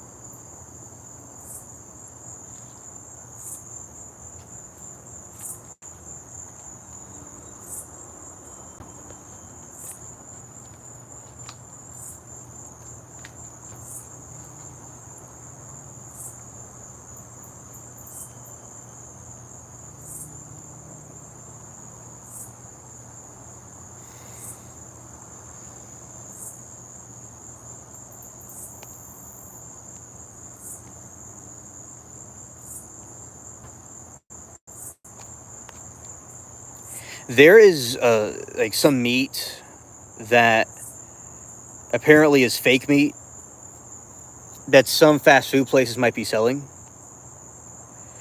For those that eat meat, it's kind of crazy, like where they're trying to make artificial food. And there's people who are vegetarians and stuff, but they're trying to make like artificial food, and that makes us scared because when they have artificial food, it is absolutely crazy. Oh, look at that, chat! Whoa, whoa, whoa! I'll turn to Spider-Man. So when you have artificial, it's like they're trying to, like Bill Gates and them are trying to like replace us and have us eat things that aren't really meat, like bugs and stuff. Seems like a peaceful evening at the least. Miklu. Yeah. There's also doing it with bread. Like I eat natural bread, but there's some bread that isn't natural where it like could last longer. But the thing is, there's a culprit behind the bread. That the bread is not going to be there, rotting because there's something in it that makes it not mold. So, yeah, I'd say that they're trying to, for instance, they have this Lone Star tick that's trying to poison people, right? And if the Lone Star tick poisons people, people can't, will have allergies to certain types of meat. Not all meat, but certain types of meat. So it's all part of an agenda they're doing, and there's lots of farmland being bought by them too. Right, their fish isn't fish. Exactly, Mark. It's some artificial type of thing, allegedly. Yeah.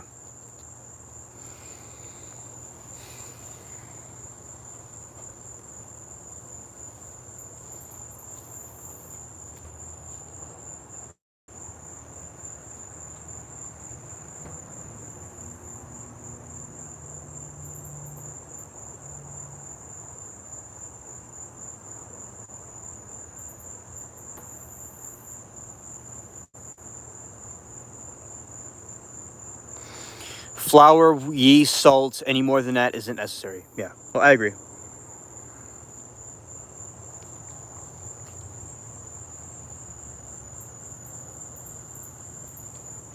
There was once a swamp creature, and there were some people that were going in the woods to explore. Like, like a couple that was trying to go have some good time. And they were going to hang out in a place like this, and they heard some rustling in the trees and in the ground. They didn't see anything, right? And they just assumed it was a raccoon. Now, they did see some raccoons and possums, whatever, walk around, but they eventually figured out later that there was something else. They saw 2 stars in the sky going through the trees by the moon. The thing is that they realized that it was red. And in the moss started moving, and they saw a humanoid figure. So they quickly packed their things up and left and took out of there. Because, what could it be? What is it there? So it seems that it was the alleged swamp creature of moss that they actually encountered. It wasn't actually stars. So that is spooky, because in the swamps you never know what could be lurking in the shadows over there. So that is another thing that I think is pretty cool.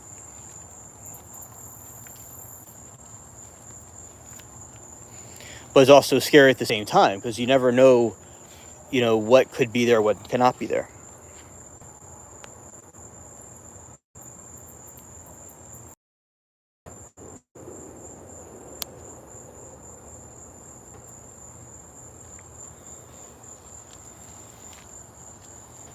There he is.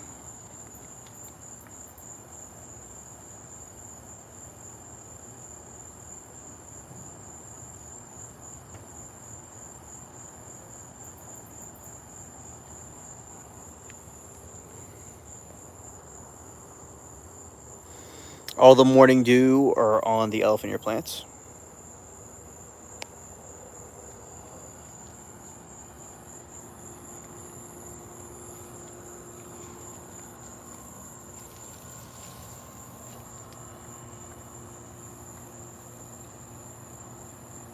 Yes, that is true.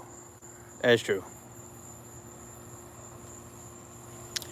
I think dreams, as Chris and I have talked about in the show, dreams could be another universe that we get a glimpse of.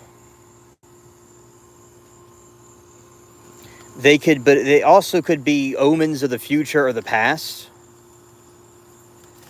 They could be attacks or blessings from different beings like God or the devil. It could be a couple of things like that. Sometimes I think they're signs or omens.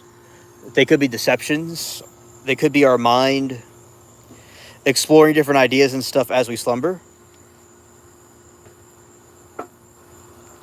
Oh, that's nice, Lori. That's nice.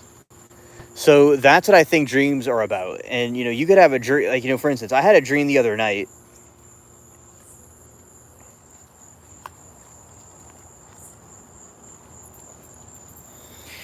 I had a dream the other night about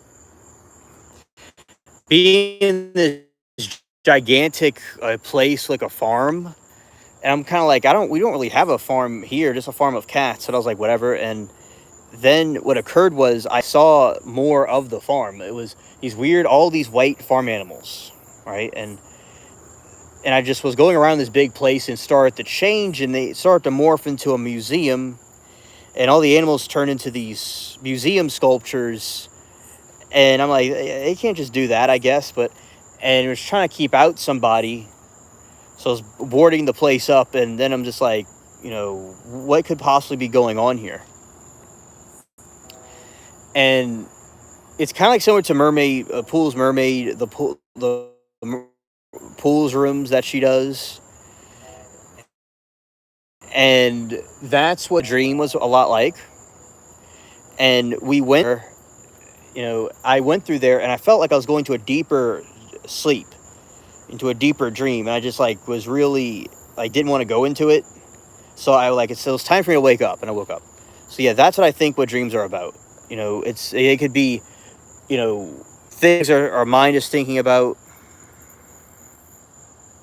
Oh, hilarious, Lori, hilarious.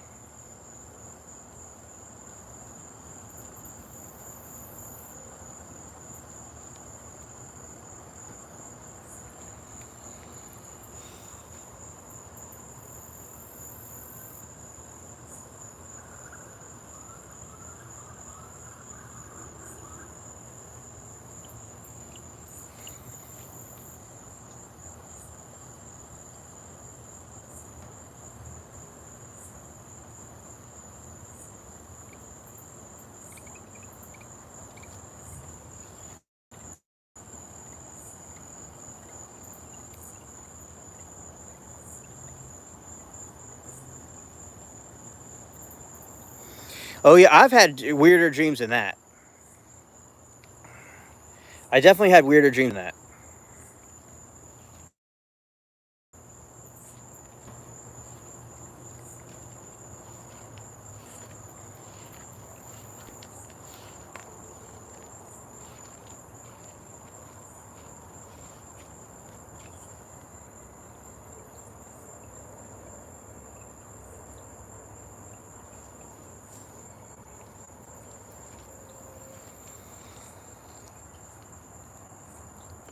And a lot of times my dreams are lucid. Like I could see my dreams. I could, feel and touch everything, and control it. But a lot of times I realize a dream is just a dream. It's not real. That's what I also realize a lot. So that is an importance that I do realize. But yeah, I think that there, other dimensions, maybe other universes, our subconscious telling us something. They could be from God or Satan, or from good or evil. They could be tricks. They could be the future. It could be a couple of things. But all that we have to do is just observe and just watch it, and not think too much of them, unless that is necessary. Yeah.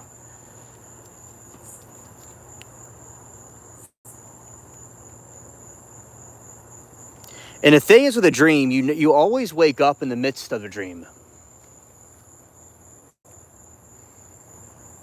That's the other thing about it.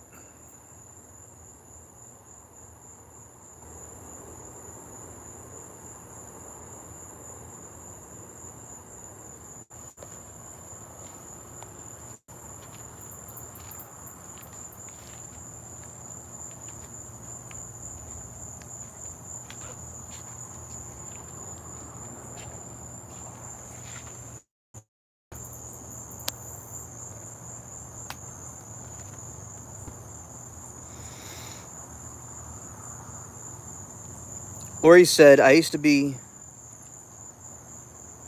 a very active dreamer. Recently, though, I've started again. I find it hard to explain some dreams. I was controlling it in a way, Mark says.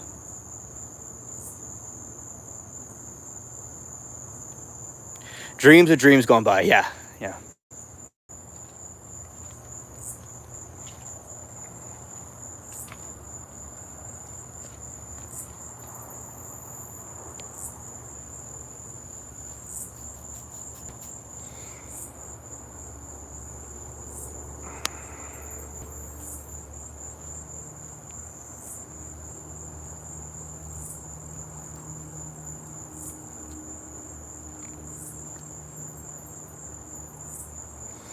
Lori said, I used to have prophetic dreams, flying dreams, and kind where I'm in someone else's reality. Yeah, those are definitely meaning something in the broader scheme of things. That it definitely is a shamanic sign of something like that. Yeah.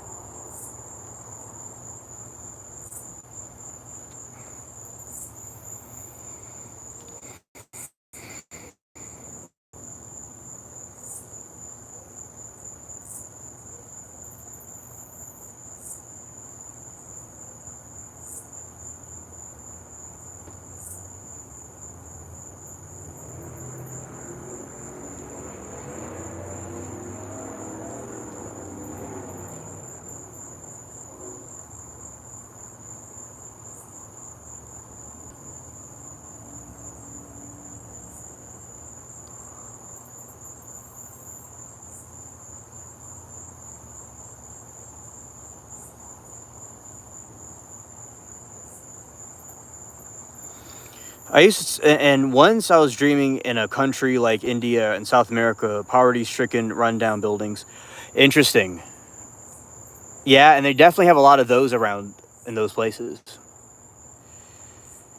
I'm sure the feelings and the vibes are very interesting. You can really feel it strongly.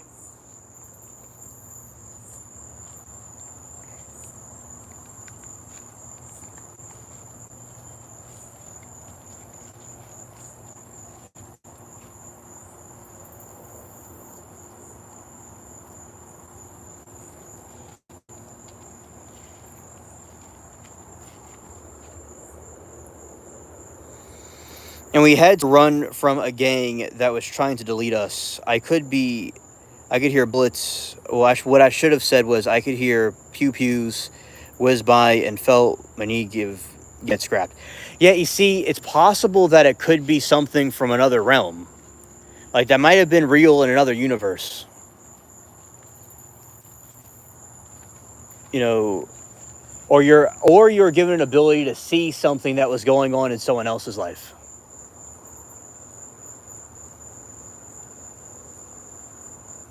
Yeah, very fascinating.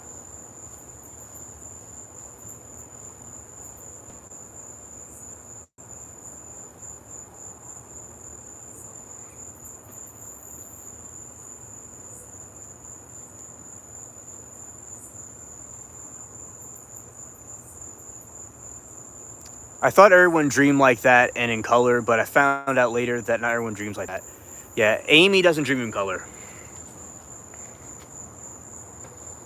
She dreams in black and white.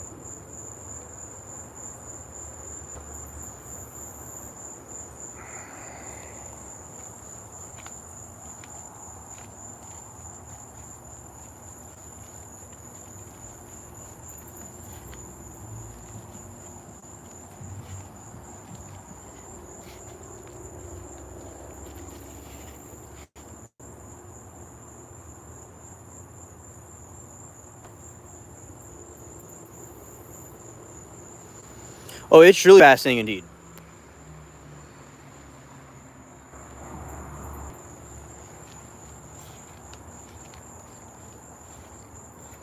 I definitely agree with that because it's like being in another universe. Like in another realm of some kind. Like you're like in a simulation, like in the Matrix. That's what it's a lot like.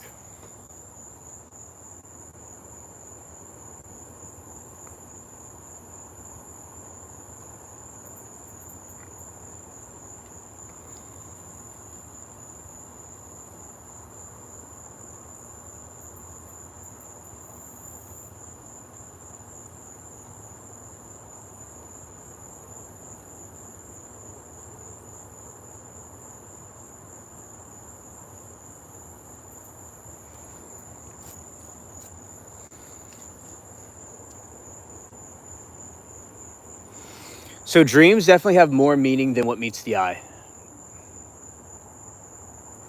Like I believe our spirits and stuff can travel through these different dimensions and realms like that.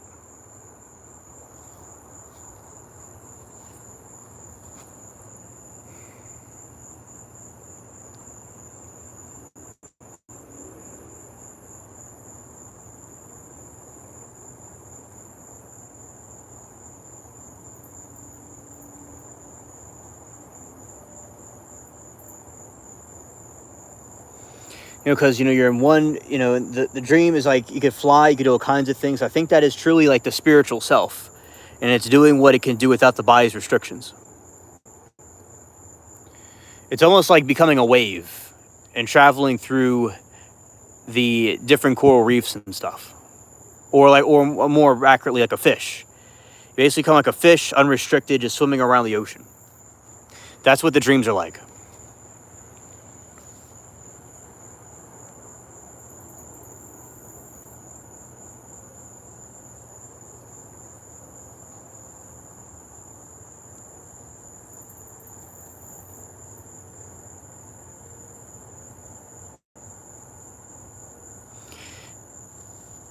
I have heard of crystals being used for stuff, but not necessarily in the brain. No.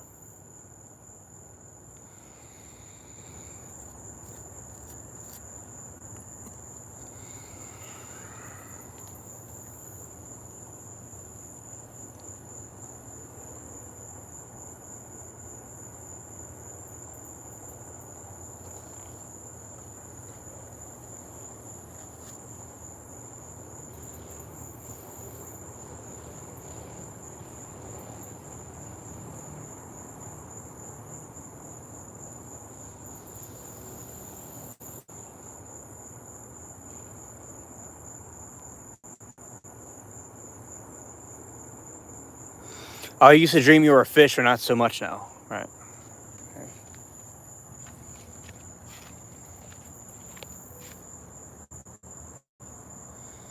And there's Claude.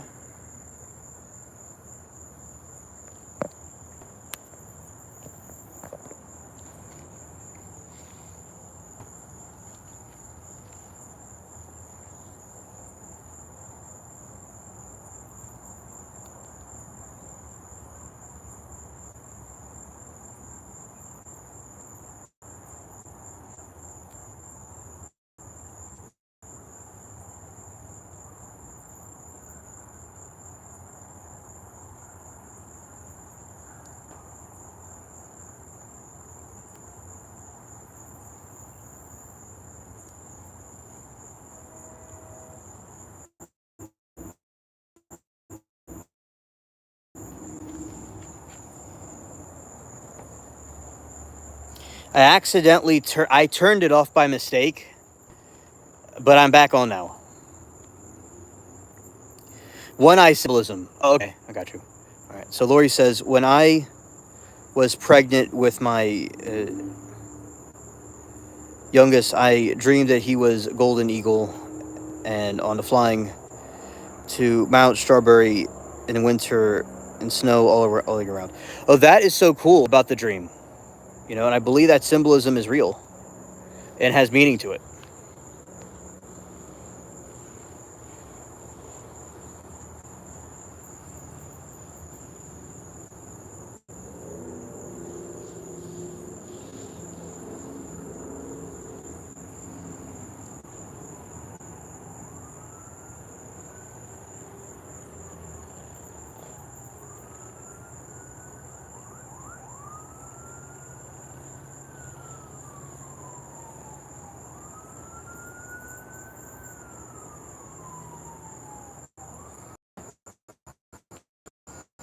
The dream was my son very special because he was conceived at Mount Strawberry. Oh, okay. That's really cool. And that symbolically is like the eagle.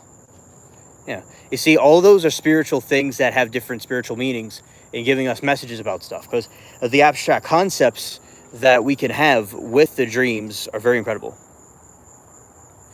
Yeah, it's not your fault, Claude. Oh, because I pressed a button and I turned the stream off. So it was me that did it. He's standing up. Whoa.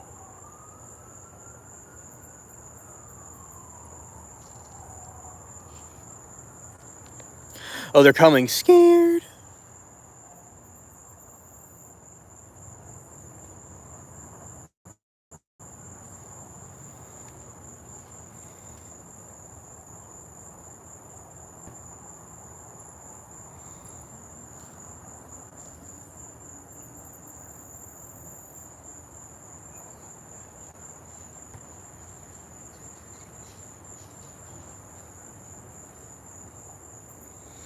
Yeah, the Claude stir is amazing.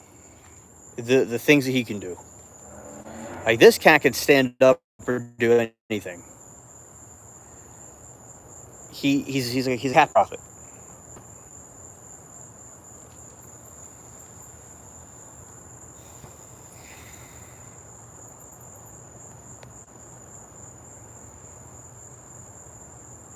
And shout out to the Claudster.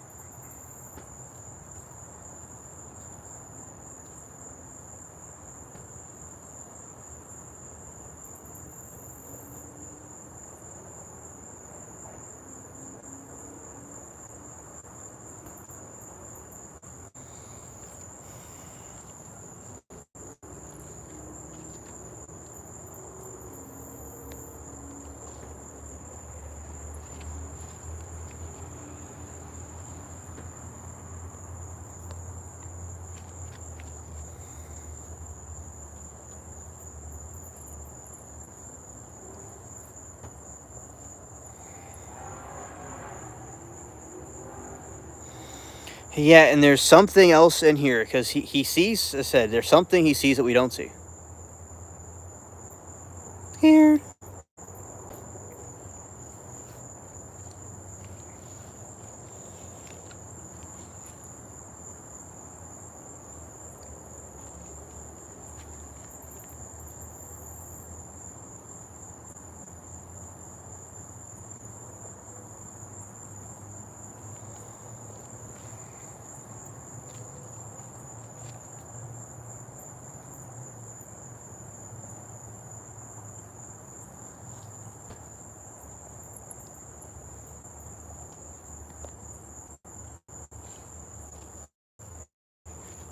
Okay, and he's gonna be looking at that.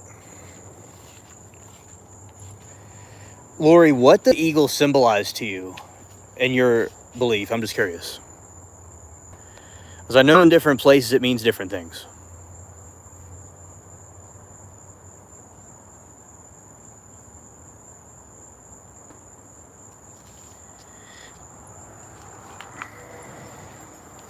Oh, Lori, I agree. I remember when I used to watch the sunset throughout the years, and I believe the sun isn't doing exactly what it used to do. I think it's very true. It's just kind of going off its axis, almost like another planet or something else in the galaxy or in our solar system is moving it towards us in some other direction. Yeah, like something's moving around out there, causing different orbits to happen. You know, like I'll look at it and find it's kind of off. Yeah.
Lori said, "Oh, golden eagle is very sacred to native traditions. Flies very high and considered a watch or guardian. Sees everything. Yeah, you know, like an angel." I've heard other people talking about the sun being different places before. It's so weird. I remember when there used to be this halo that would go around the sun, and no one would really know exactly what it meant, but there's like a golden halo that would go around the sun, and we know that with planet 10 Nibiru coming around, we don't really know what it's going to actually do, and it might be something bizarre going out around there. You know, it's basically like the Matrix collapsing.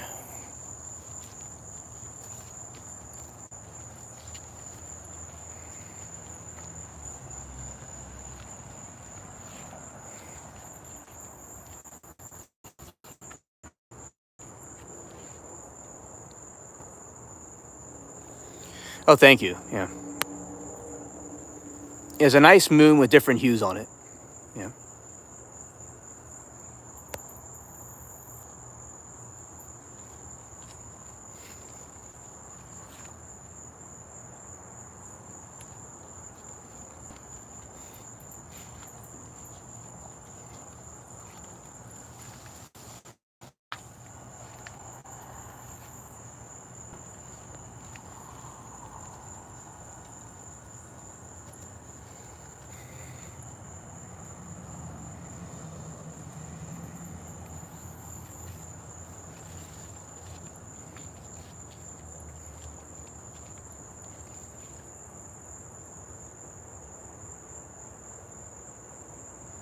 The moon isn't up yet. Well, we'll make sure the moon is in good condition while it goes to where you are.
You see the altitude.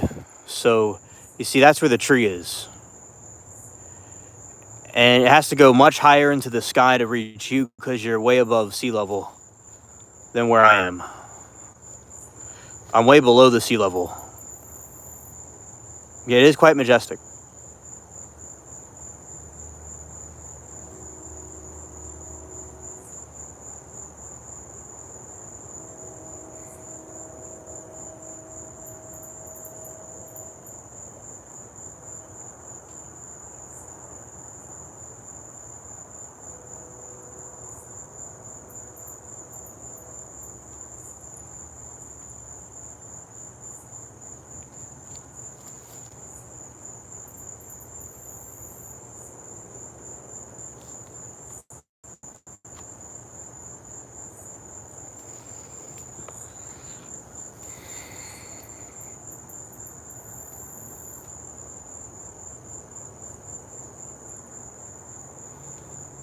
Our dog Suki, her name means moon in Japanese. After she passed in 2012, I started noticing it often has the color of her coat. So I say Suki's in the moon tonight.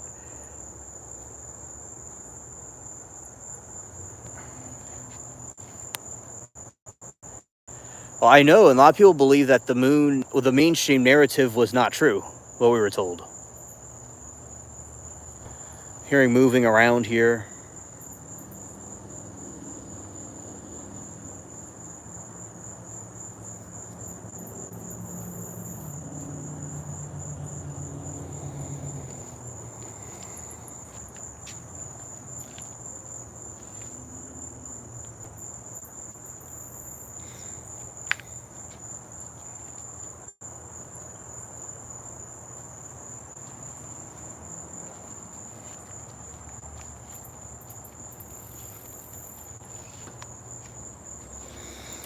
Thank you, Carlos, for the super chat. Appreciate it.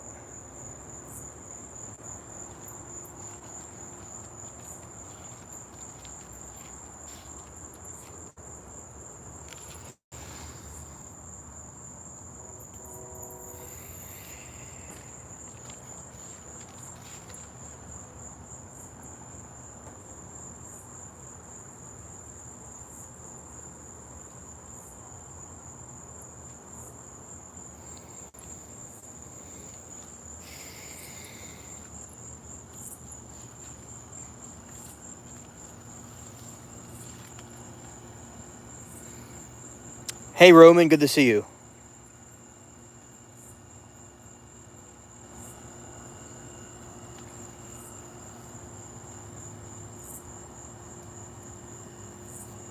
Mark says there have been a phenomenon with the solar eclipses is believed evidence that the moon is artificial satellite placed there very long ago. Yeah, that is the theory. That is the theory.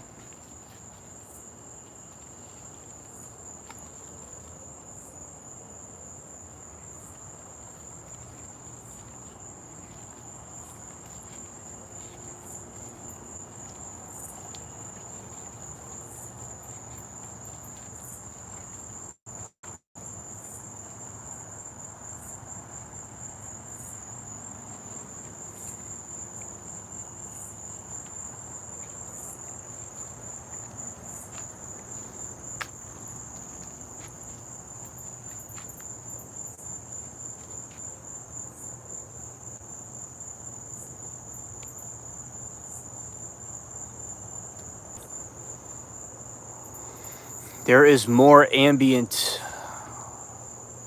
moon going through the trees.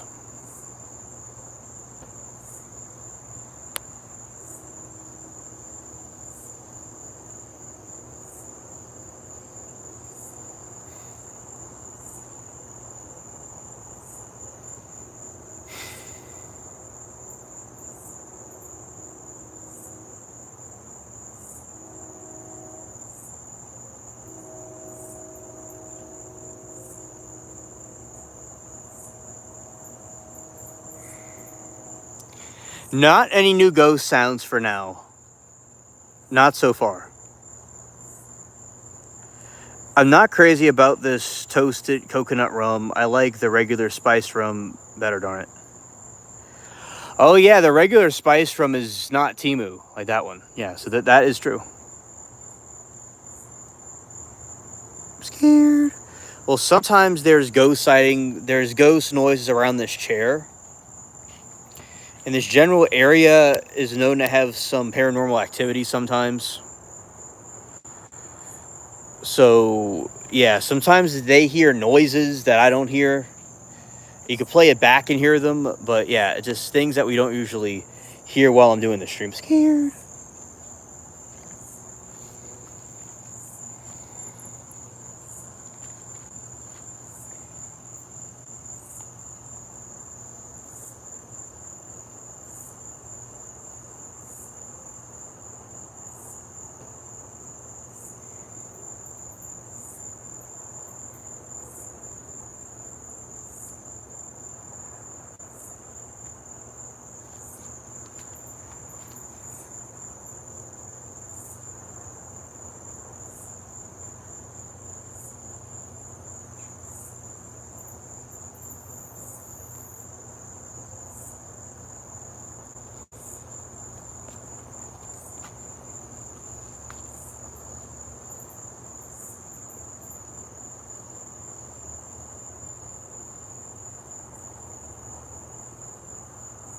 It's Black Heart brand, so I thought it would have be good after them. Second shot, it was fine. Oh, okay, yeah. Scared. Scared.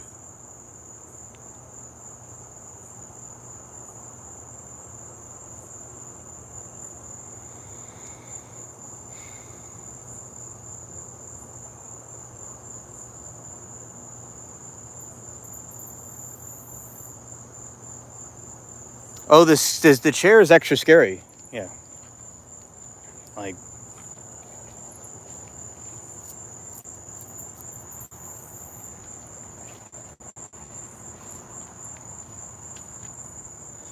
this one chair in the middle of nowhere, right?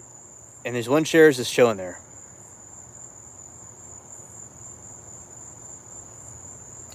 Remember, I had my Bluetooth speaker on during your backyard streams, and low, long-winded, grumbly growling came out when you're near the chair. Yeah,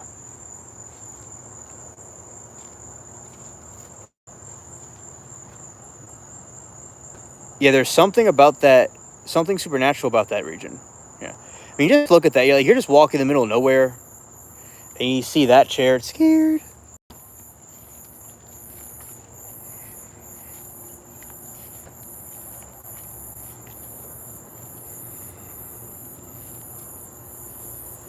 Yeah, like if we're walking on a spooky trail right here, right? And you see that. It's like, who is you, chair? Scared. It's still in the darkness like that.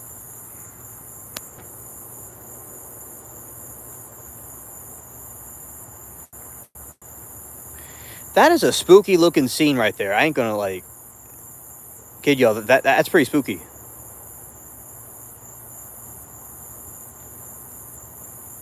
Scared.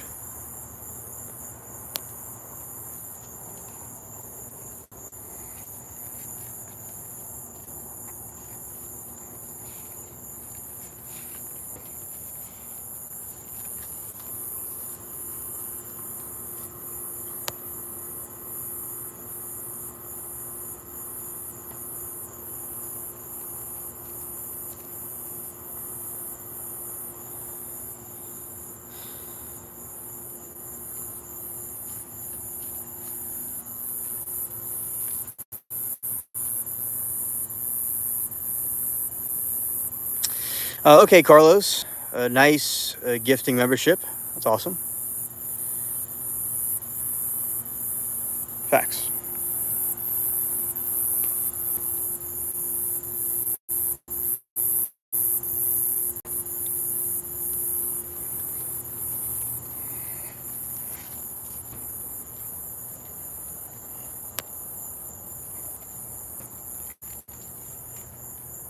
Oh, look. He decided to go rest right there.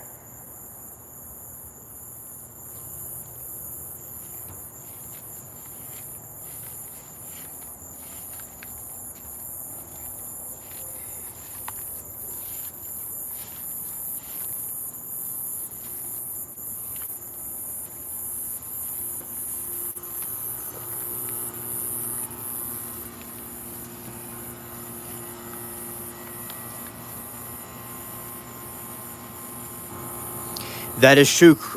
That is true, Carlos. They do.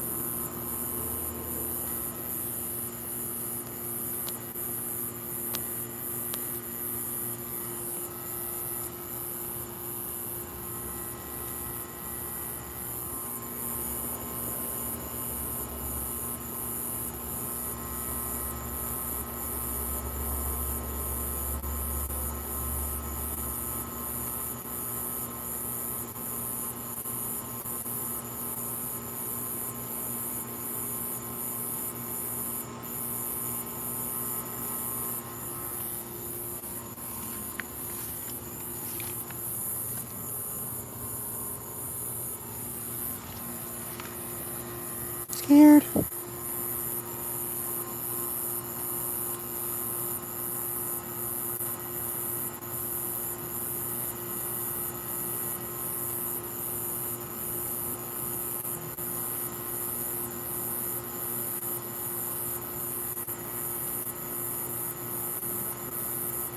Yeah, that's true. That's true, Lori.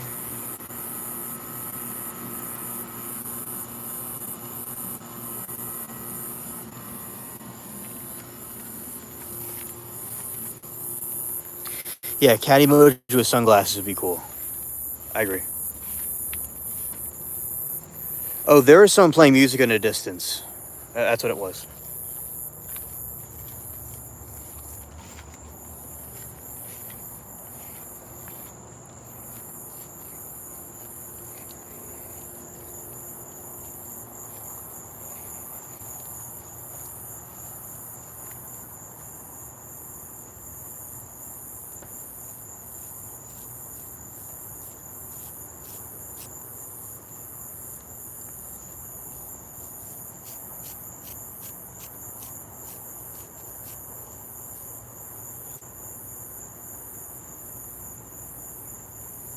Yeah, they sound like a power plant. I agree. Yeah.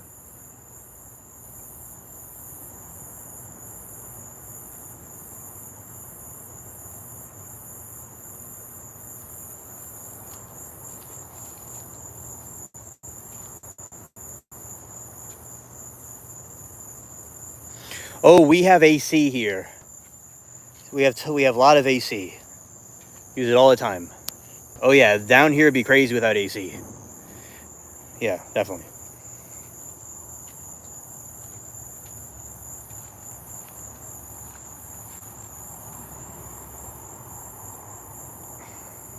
Yeah, chair scared.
Lori said we used to never need it in Oregon, but now in the summer we do, but not every day. Oh, okay. We need to use it every day where we are. Scared.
Yeah, those crickets definitely sound like engines.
Yeah, very huge moon indeed. Yeah.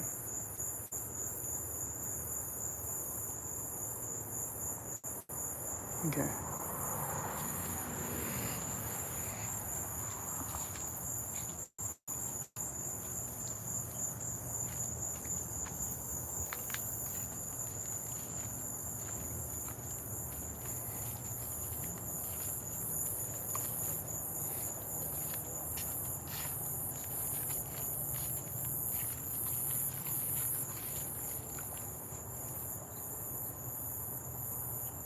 Let's do it over here.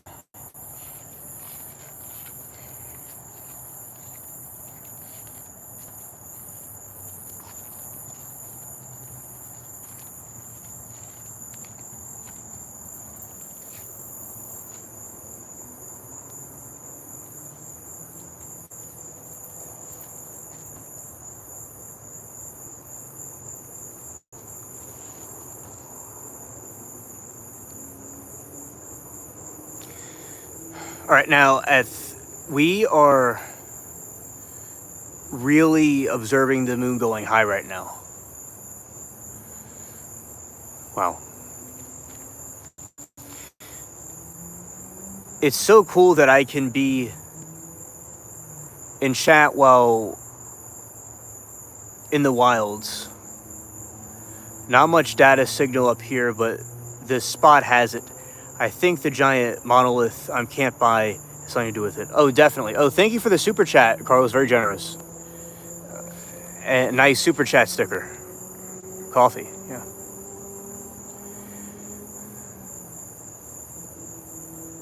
Oh, Wolf Rock. Yeah, see, Lori, you having that is very cool. And I believe it does have to do with it. And you have a natural internet signal, so to speak, from that. And I think that's awesome. Yes, I'll stay hydrated. Yeah.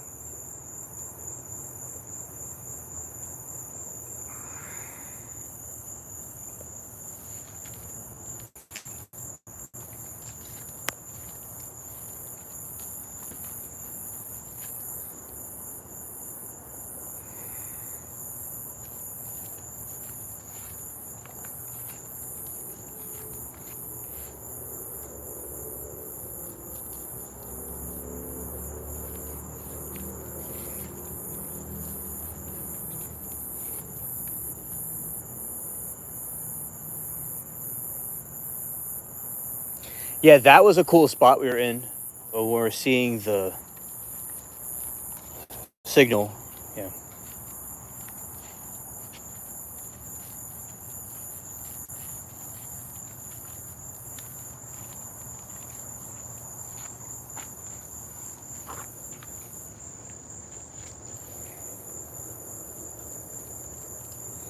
Exactly, stay hydrated, right?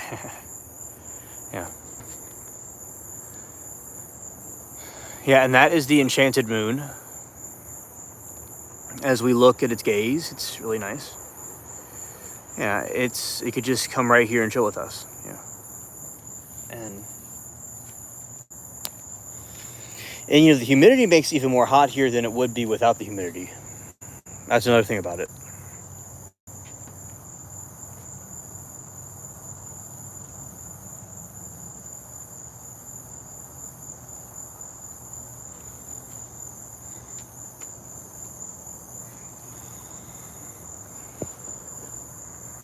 Lori said, I drink so much water up here. Lots of volcanic rock. Pulls the toxins out of you, but easy to get hydrated. Yeah. That is so cool.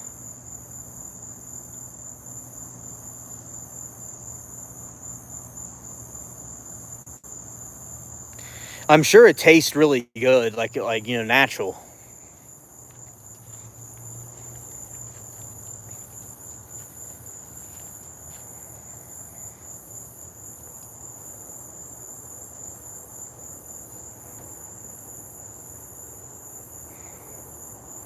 It's like a dream catcher or a spider web, and the moon in the center.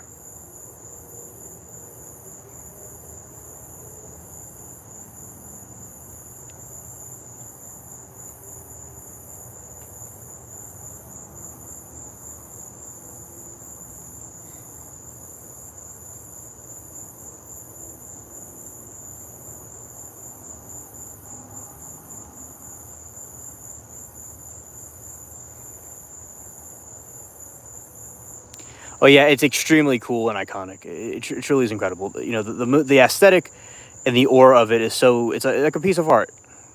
Yeah. And this tree, the variation of this tree was brought here by Ben Franklin. And we're getting close to the 4th, so it's pretty cool to see the tree like this.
Oh, the oceans are going to be very, the tides are certainly going to be shifting dramatically with this type of moon.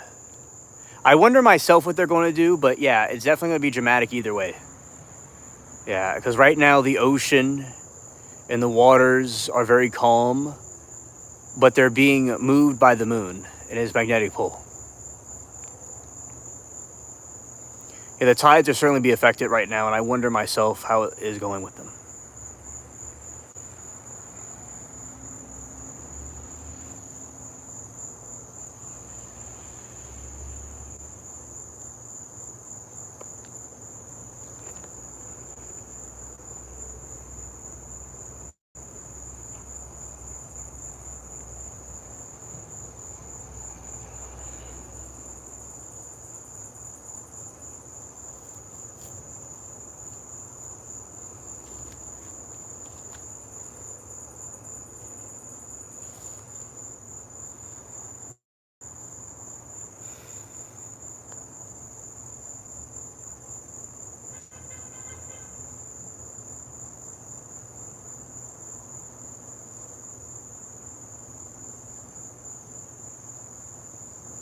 Okay, Eugene. Good to see you, buddy. Good evening. Welcome to the stream. Yeah, yeah. Stay hydrated. Before the Douglas or fir trees grew so tall up here, you could see the Three Sister Mountains across from you, and they burn pink morning and sunset, the moon coming up over them. Yeah. Now, Mountain Peak Mountains through the trees, oh well. Yeah, that truly is a beautiful sight that you saw. Indeed.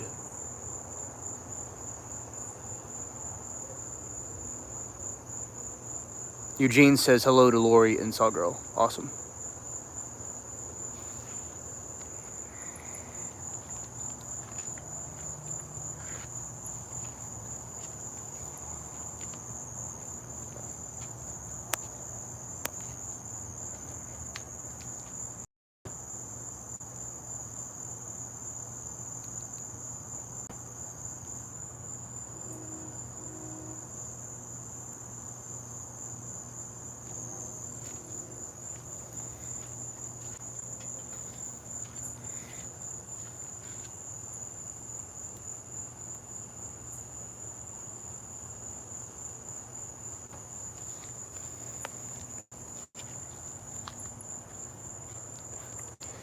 Yeah, so we definitely have this enchanted moon for the night, and it is rising up pretty high. It's pretty cool. And over here, we have all of these growing. This squash and pumpkins. Really nice. Okay. All right, Eugene, this is the okra. I have some, bug nets over them.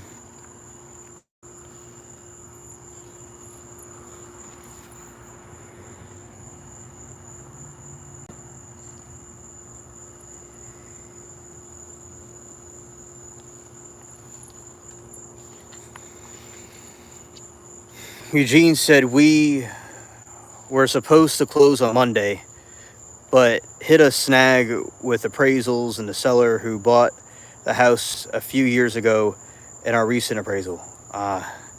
Yeah, that's really complicated stuff, and certainly getting thrown a curveball. And I admire your resilience in these situations, and thinking and praying for you. Yeah, it's like when something can go right and something else goes wrong. It's quite interesting how that works. Earlier, I was doing the streaming a trial, and sometime the new system I have, works well. Just sometimes it gets tired or it gets worn out, and it needs to be, given a break. So it's kind of like, you wear like something like wear and tear, right? So, my pleasure, Eugene.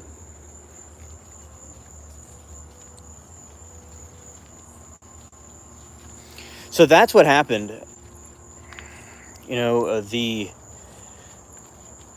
And I was able to go out here, but yeah, we've been streaming the McCandless trial. It's been going very well, but sometimes the system needs a break, and I might do some things for the system and not do that anymore because it wasn't supposed to do that anymore. But it is okay because most of the time it works. But yeah, definitely thinking of you, Eugene, because I know it's a lot of nonsense you don't need to be dealing with.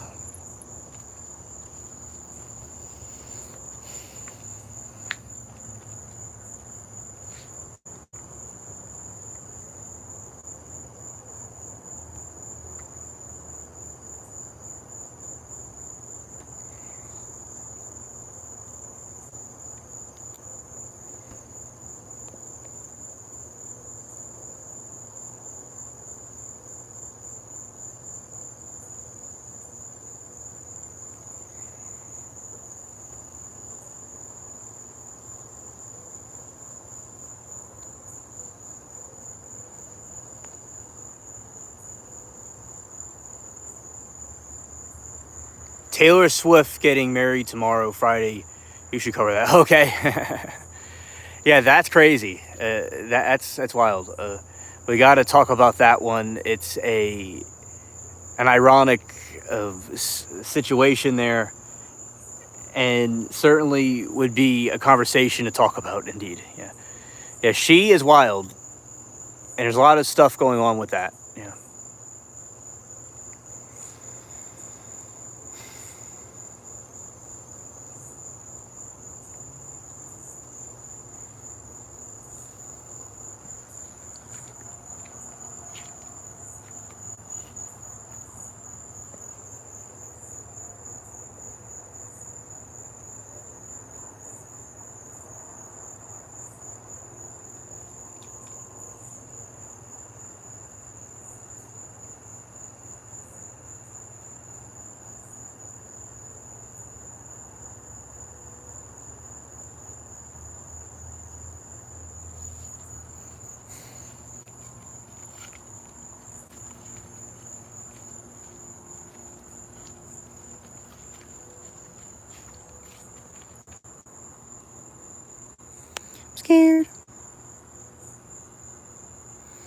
These leaves are just getting bigger and bigger. Wow.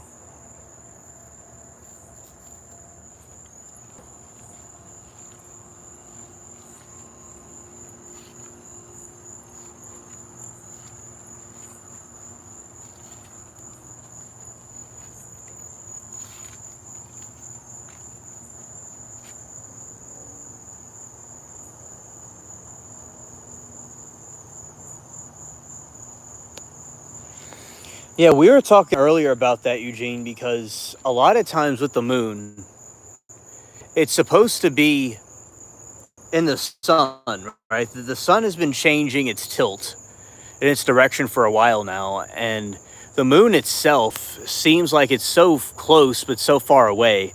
Like the moon isn't really where they say it's not really what they say it is. Now, when a blood moon happens, it looks like a clay ball that someone placed there. Like it looks like some prop. You know, it looks something from a grocery store. It looks even more like it's closer than we think. So I don't know. The moon's kind of mysterious. It's like it's far away, but it's close. There's also conspiracy theories about it being an alien base or some sort of, you know, on the dark side of the moon, there might be an aliens on the dark side of the moon. So, yeah, it's definitely, either way, it's mysterious. You know, I don't know if the mainstream narrative is always right. You know, I don't know if we're always told the truth about it.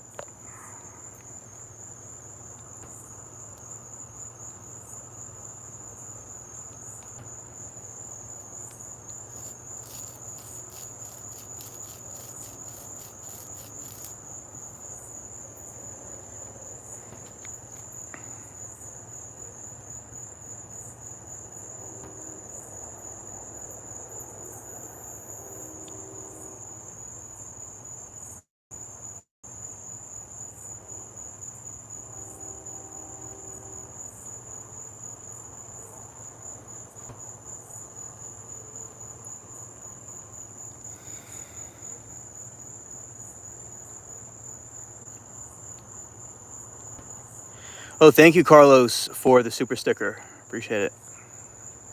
Facts. Awesome.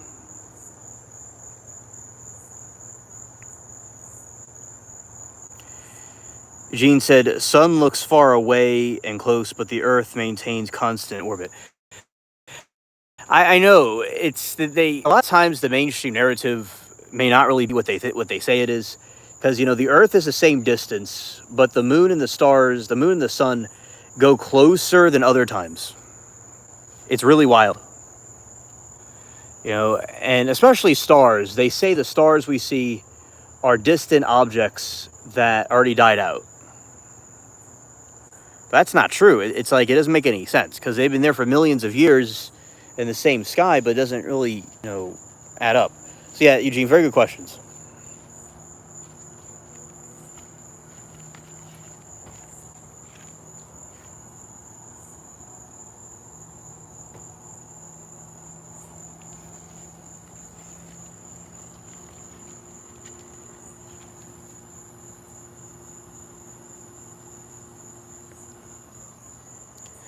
I don't know, Carlos. If I'm doing one on the 4th. The garden stream on the 4th, it can't really be because of the fireworks and the pew pew shots. It can be kind of dangerous. I don't think the garden live will probably happen that night, and it will be so loud you won't even be able to hear me. And the YouTube will probably flag it because of the fire. Those are the bam, bam, bam. Because they just start getting AK-47s out and start shooting. Yeah, they're wild. So we will not likely do a garden stream.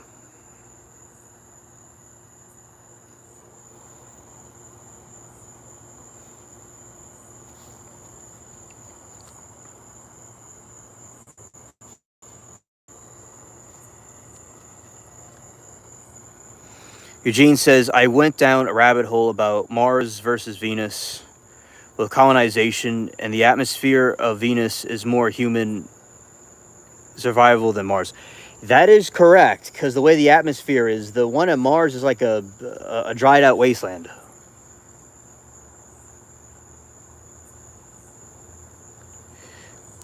Yeah, certain parts of Venus's wasteland. Yeah, of Venus's planets, certain parts of Venus's planet can hold life. Yeah, that is definitely makes sense because the way the atmosphere is. Because over where we are, over on Mars, is just it's so arid, and the sky and the desert, is just the way the atmosphere. It's really the atmosphere, not the desert. The atmosphere just isn't suitable for humans. One time, Mars used to be suitable for humans a long time ago. But what they did was something occurred and it stopped working. But you can go and get like a giant asteroid drill, right? That was created by asteroids. Or, and you could drill inside Mars's core like a cookie batter. And maybe that would restart its planet. Yeah, you see, Venus has more clouds and stuff like that. Yeah. Earth's orbit is elliptical, like an oval. So we get closer and farther away from the sun. Oh, okay, thanks.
Venus is my planet Libra, planet of love, but has a toxic atmosphere, cracks me up. You scared?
Lori, don't know the exact place, the atmosphere, but the Cloud City or ship, it's very compatible minus the sulfuric acid rain.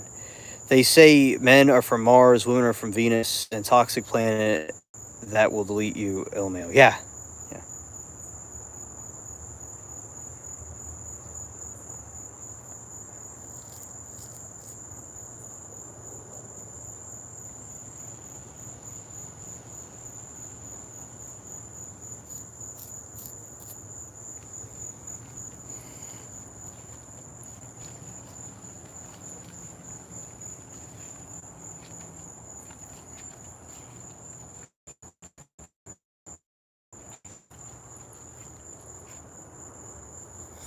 I wish this moon would hurry up. It's almost would hurry up and rise over the trees. I am impatient. Yes, yes.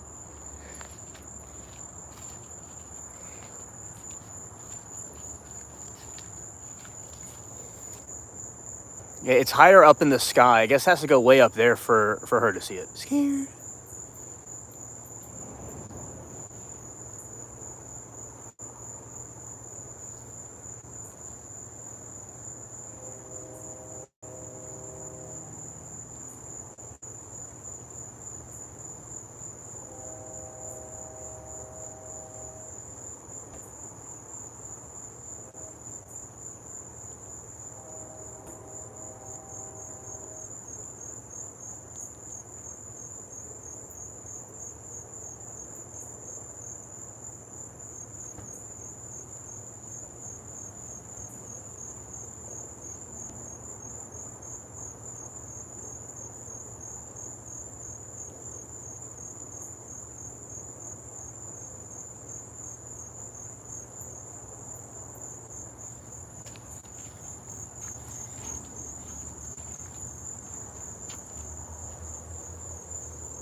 No UFO, just satellites. Okay. Okay.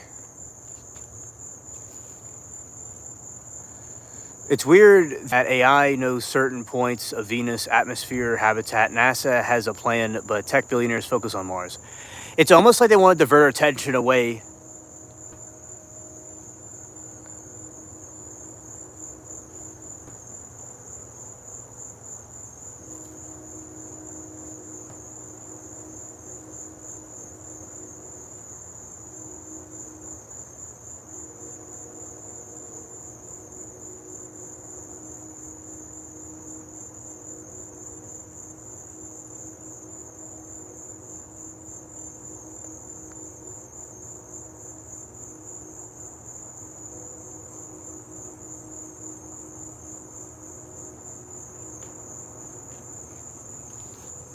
It's almost like they want to steer us away from an actual planet that might help us, like Venus, but focus on Mars that may not really be that productive.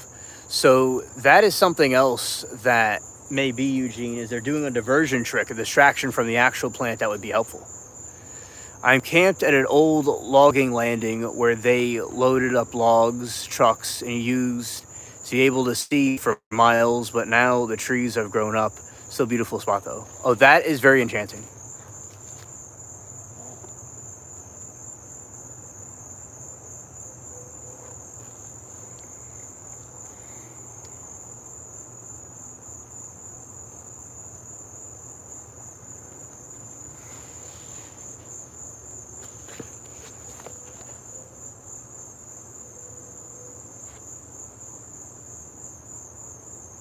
Oh, shout out to Suki, yes.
Yeah, it's a very special spot. Definitely.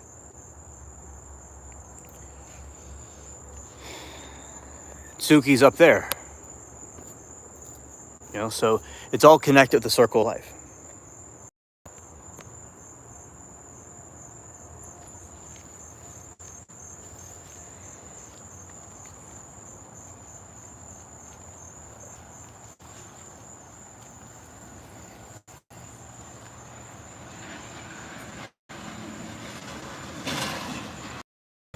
Okay, I saw going down the street. It was this. Okay, chat. There was this a blinking car being speeded down the street by some tow truck. That's wild. I don't know what that's about.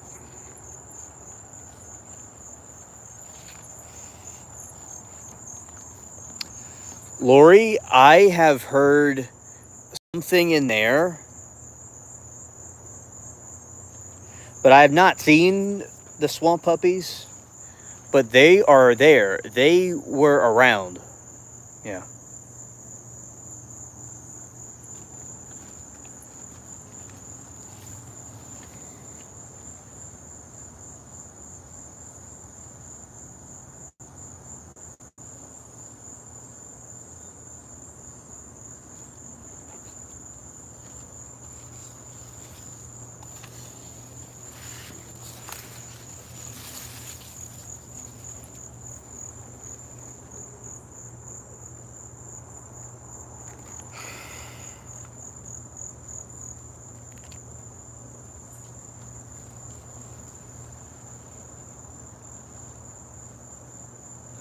(50 to 60 kilometers, 31 to 70 miles above the surface reveals that the most of Earth environment, the entire solar system, comprehensive mission concept called Havoc. Well, you see there? Exactly. They're going to talk about Mars all day. Instead.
You too, Eugene.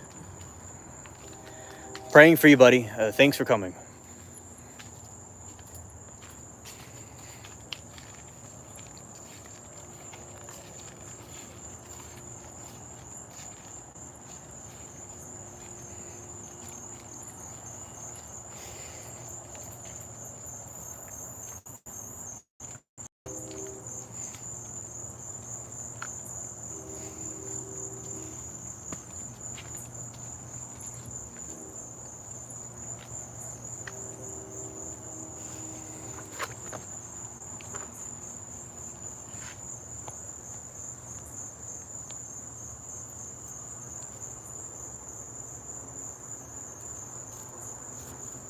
Sneak peek. I like that. The all-seeing eye. Facts. Well, yeah. Excellent super stickers, Carlos. Excellent tonight. I'm really enjoying them.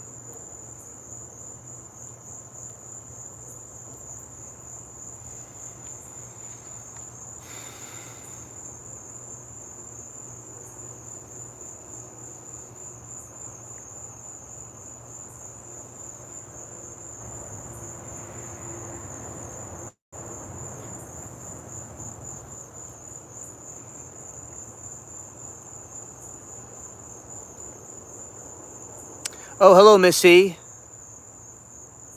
Great to see you too. Here's the moon.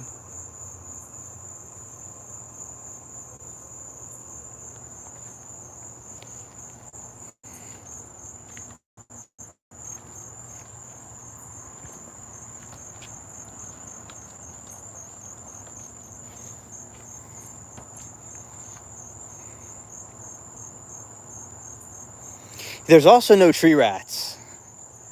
Not seen any tree rats either.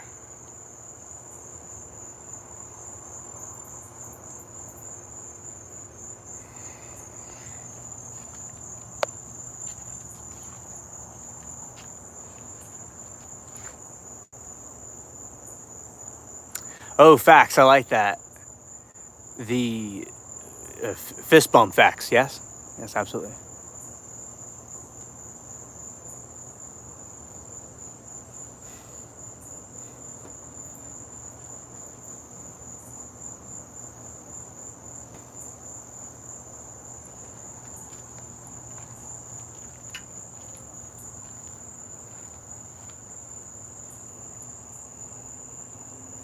Okay, the tree squirrels are in the other tree.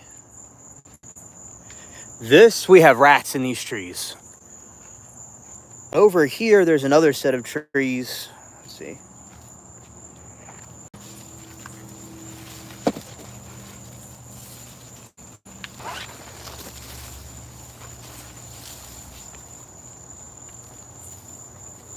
Over there's trees over there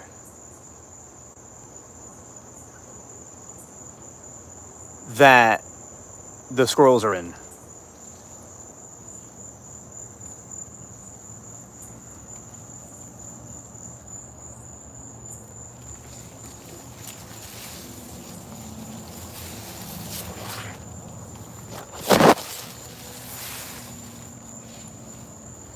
Oh, thank you, Carlos, for gifting memberships.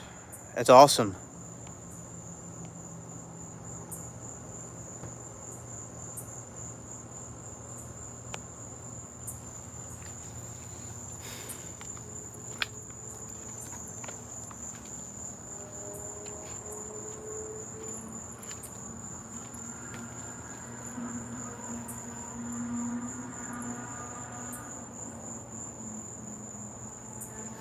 Oh, if one jumps on me, that will be a great content for chat to observe. Me combating a venomous tree rat.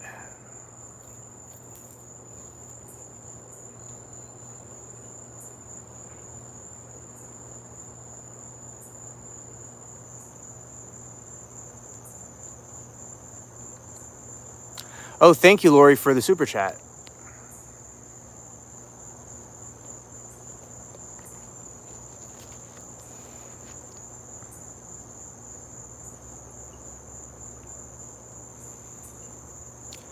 Thank you very much. Awesome.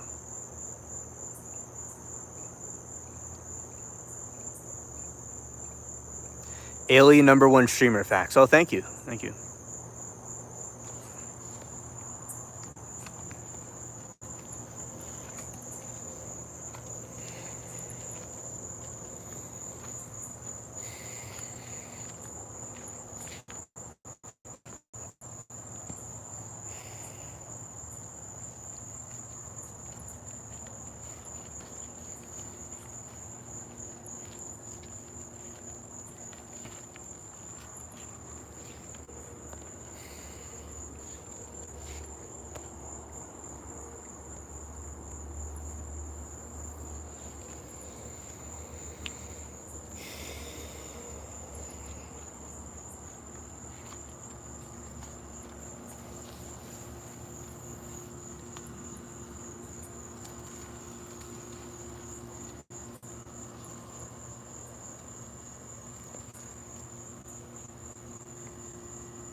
Oh, that's great, Lori. That's excellent. Let's see, the moon is at where I am.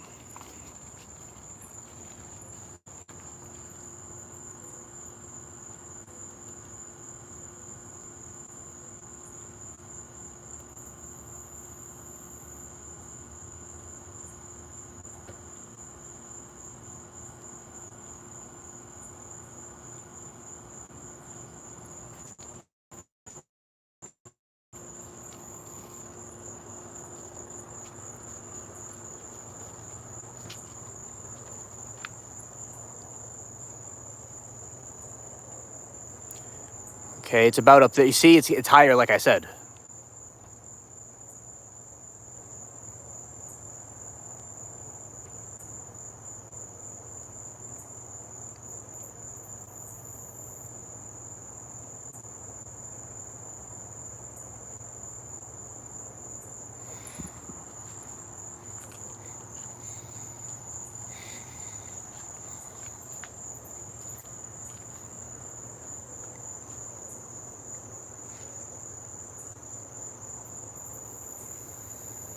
The first time I went camping with my husband, he took me for a walk in the full moon. It was so magical, everything illuminated in the moonbeams. Oh, that is very romantic. Absolutely.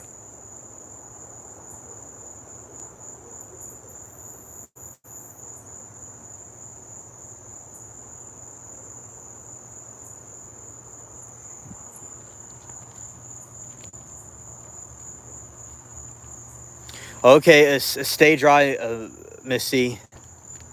Yeah. Scared.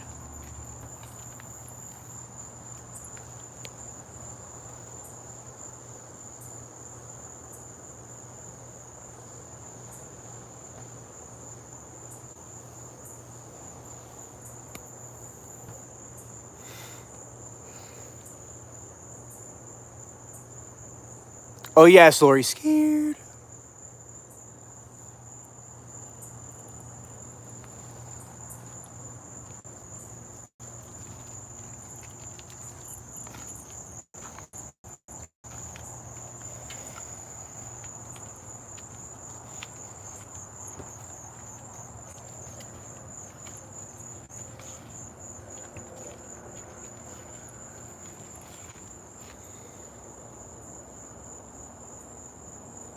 Oh, yeah, that's true. You don't have all those fireworks. I know the noise is loud and it's not nice for the animals. Yeah.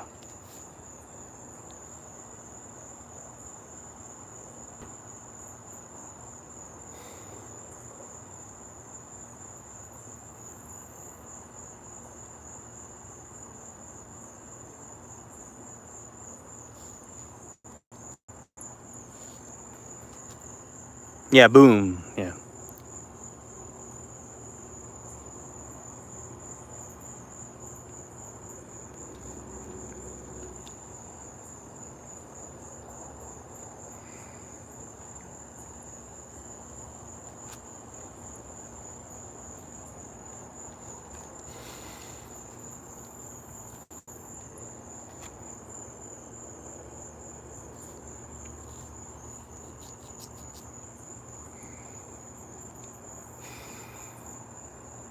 Oh, yeah. It's very nice.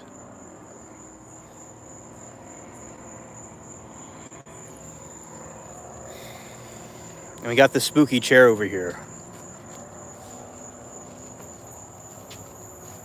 It's chilling in the void.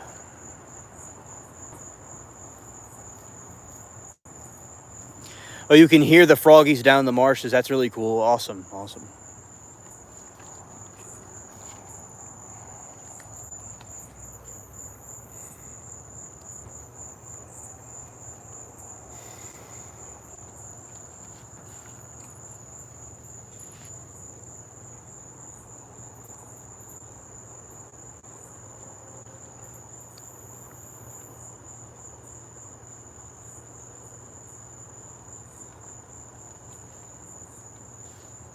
Oh, yeah. Yeah, it's a very cool. It's a very cool and spooky chair.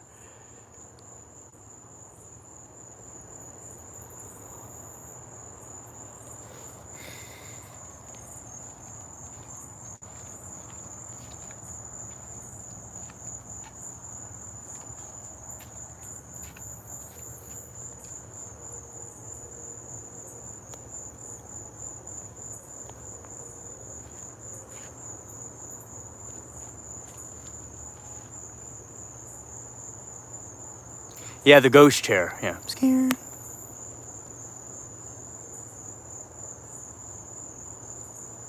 Oh, yeah, exactly. They all have to be wearing their thongs. They're all going to do the booty dance. Yeah. Yes.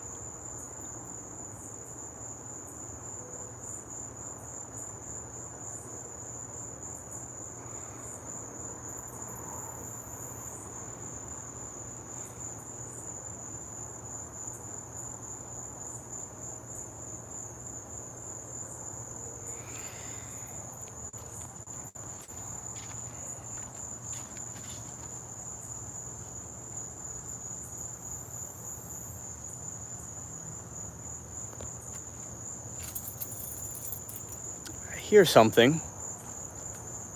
Not too sure what it is.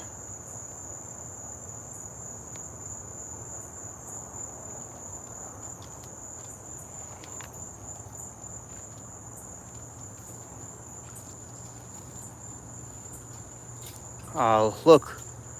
It's Claude. Well, he got some in his mouth. He's got a rat. Chad, he's got a mouse. He's got a mouse. Whoa.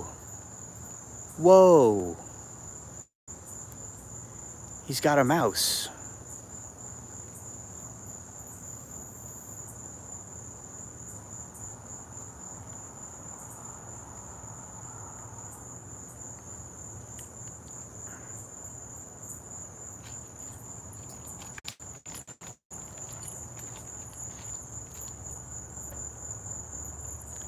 Chat, Claude has himself a mouse. Yes, bring gifts for half Christmas. Yes. Yes, exactly.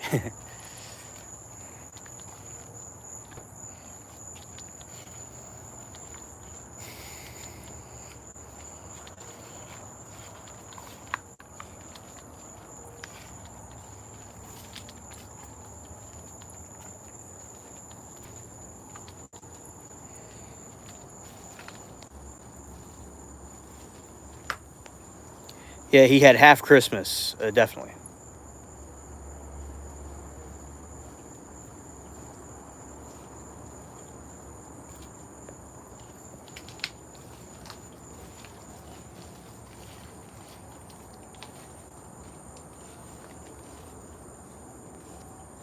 Yeah, so Claude has him. The Claudster has himself a mouse.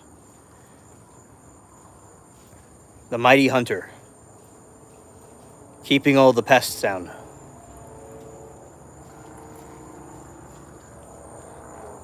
Lizards. Those are geckos.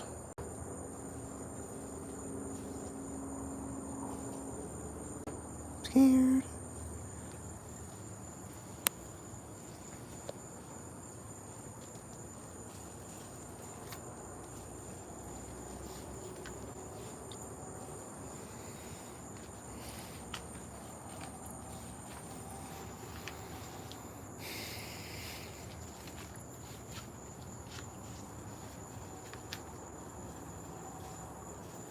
Oh, thank you. Yep. And the rain has been plentiful and been helping out these plants a lot.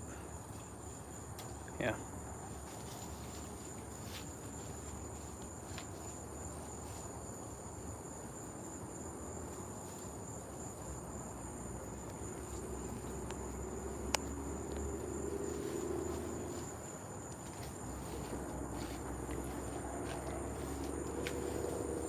Fig trees.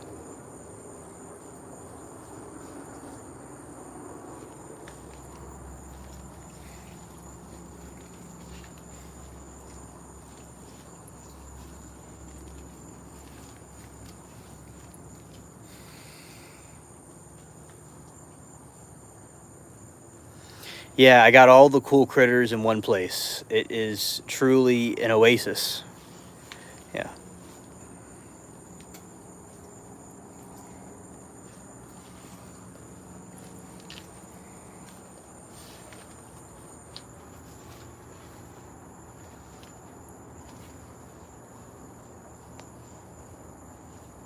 Yeah, the figs are very good, and they grow a lot, and they produce a lot of figs. By the way.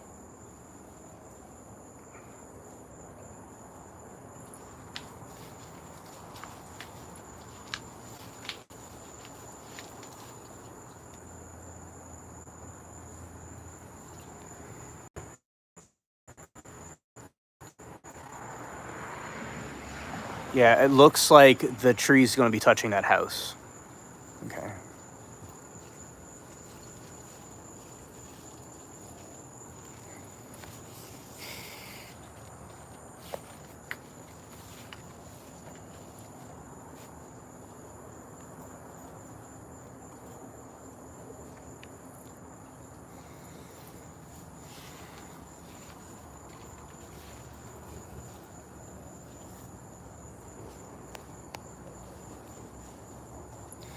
Yeah, I mean, it's so cool the way they have these different types of figs and critters around here. You know, you never fail to be surprised.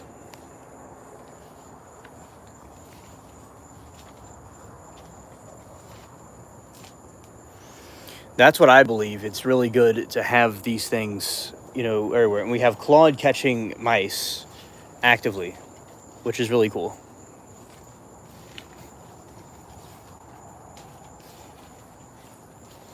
And things like that. So yeah, it's good that the moon is rising where you are.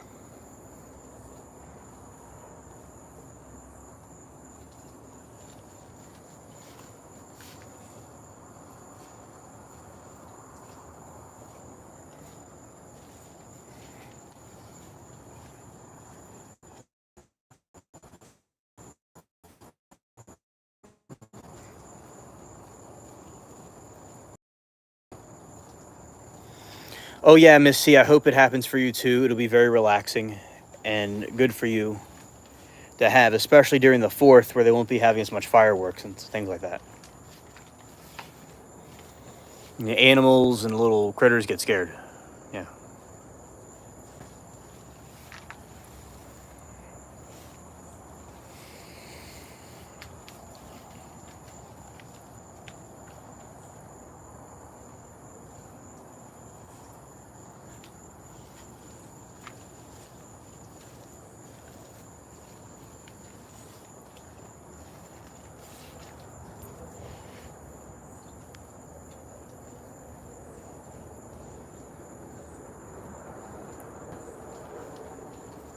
Scared.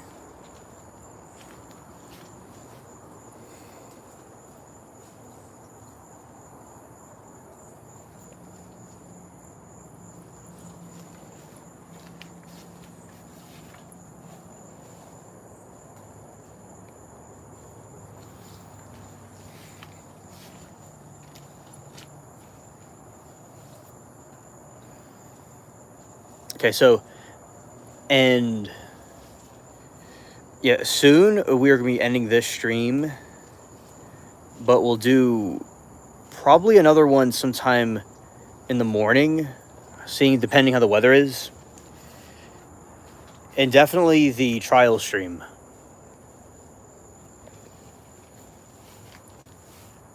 Look, there's some figs right here that are ready.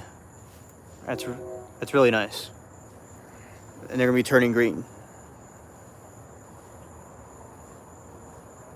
Lori, 7 is a holy number. Amen. Amen, absolutely.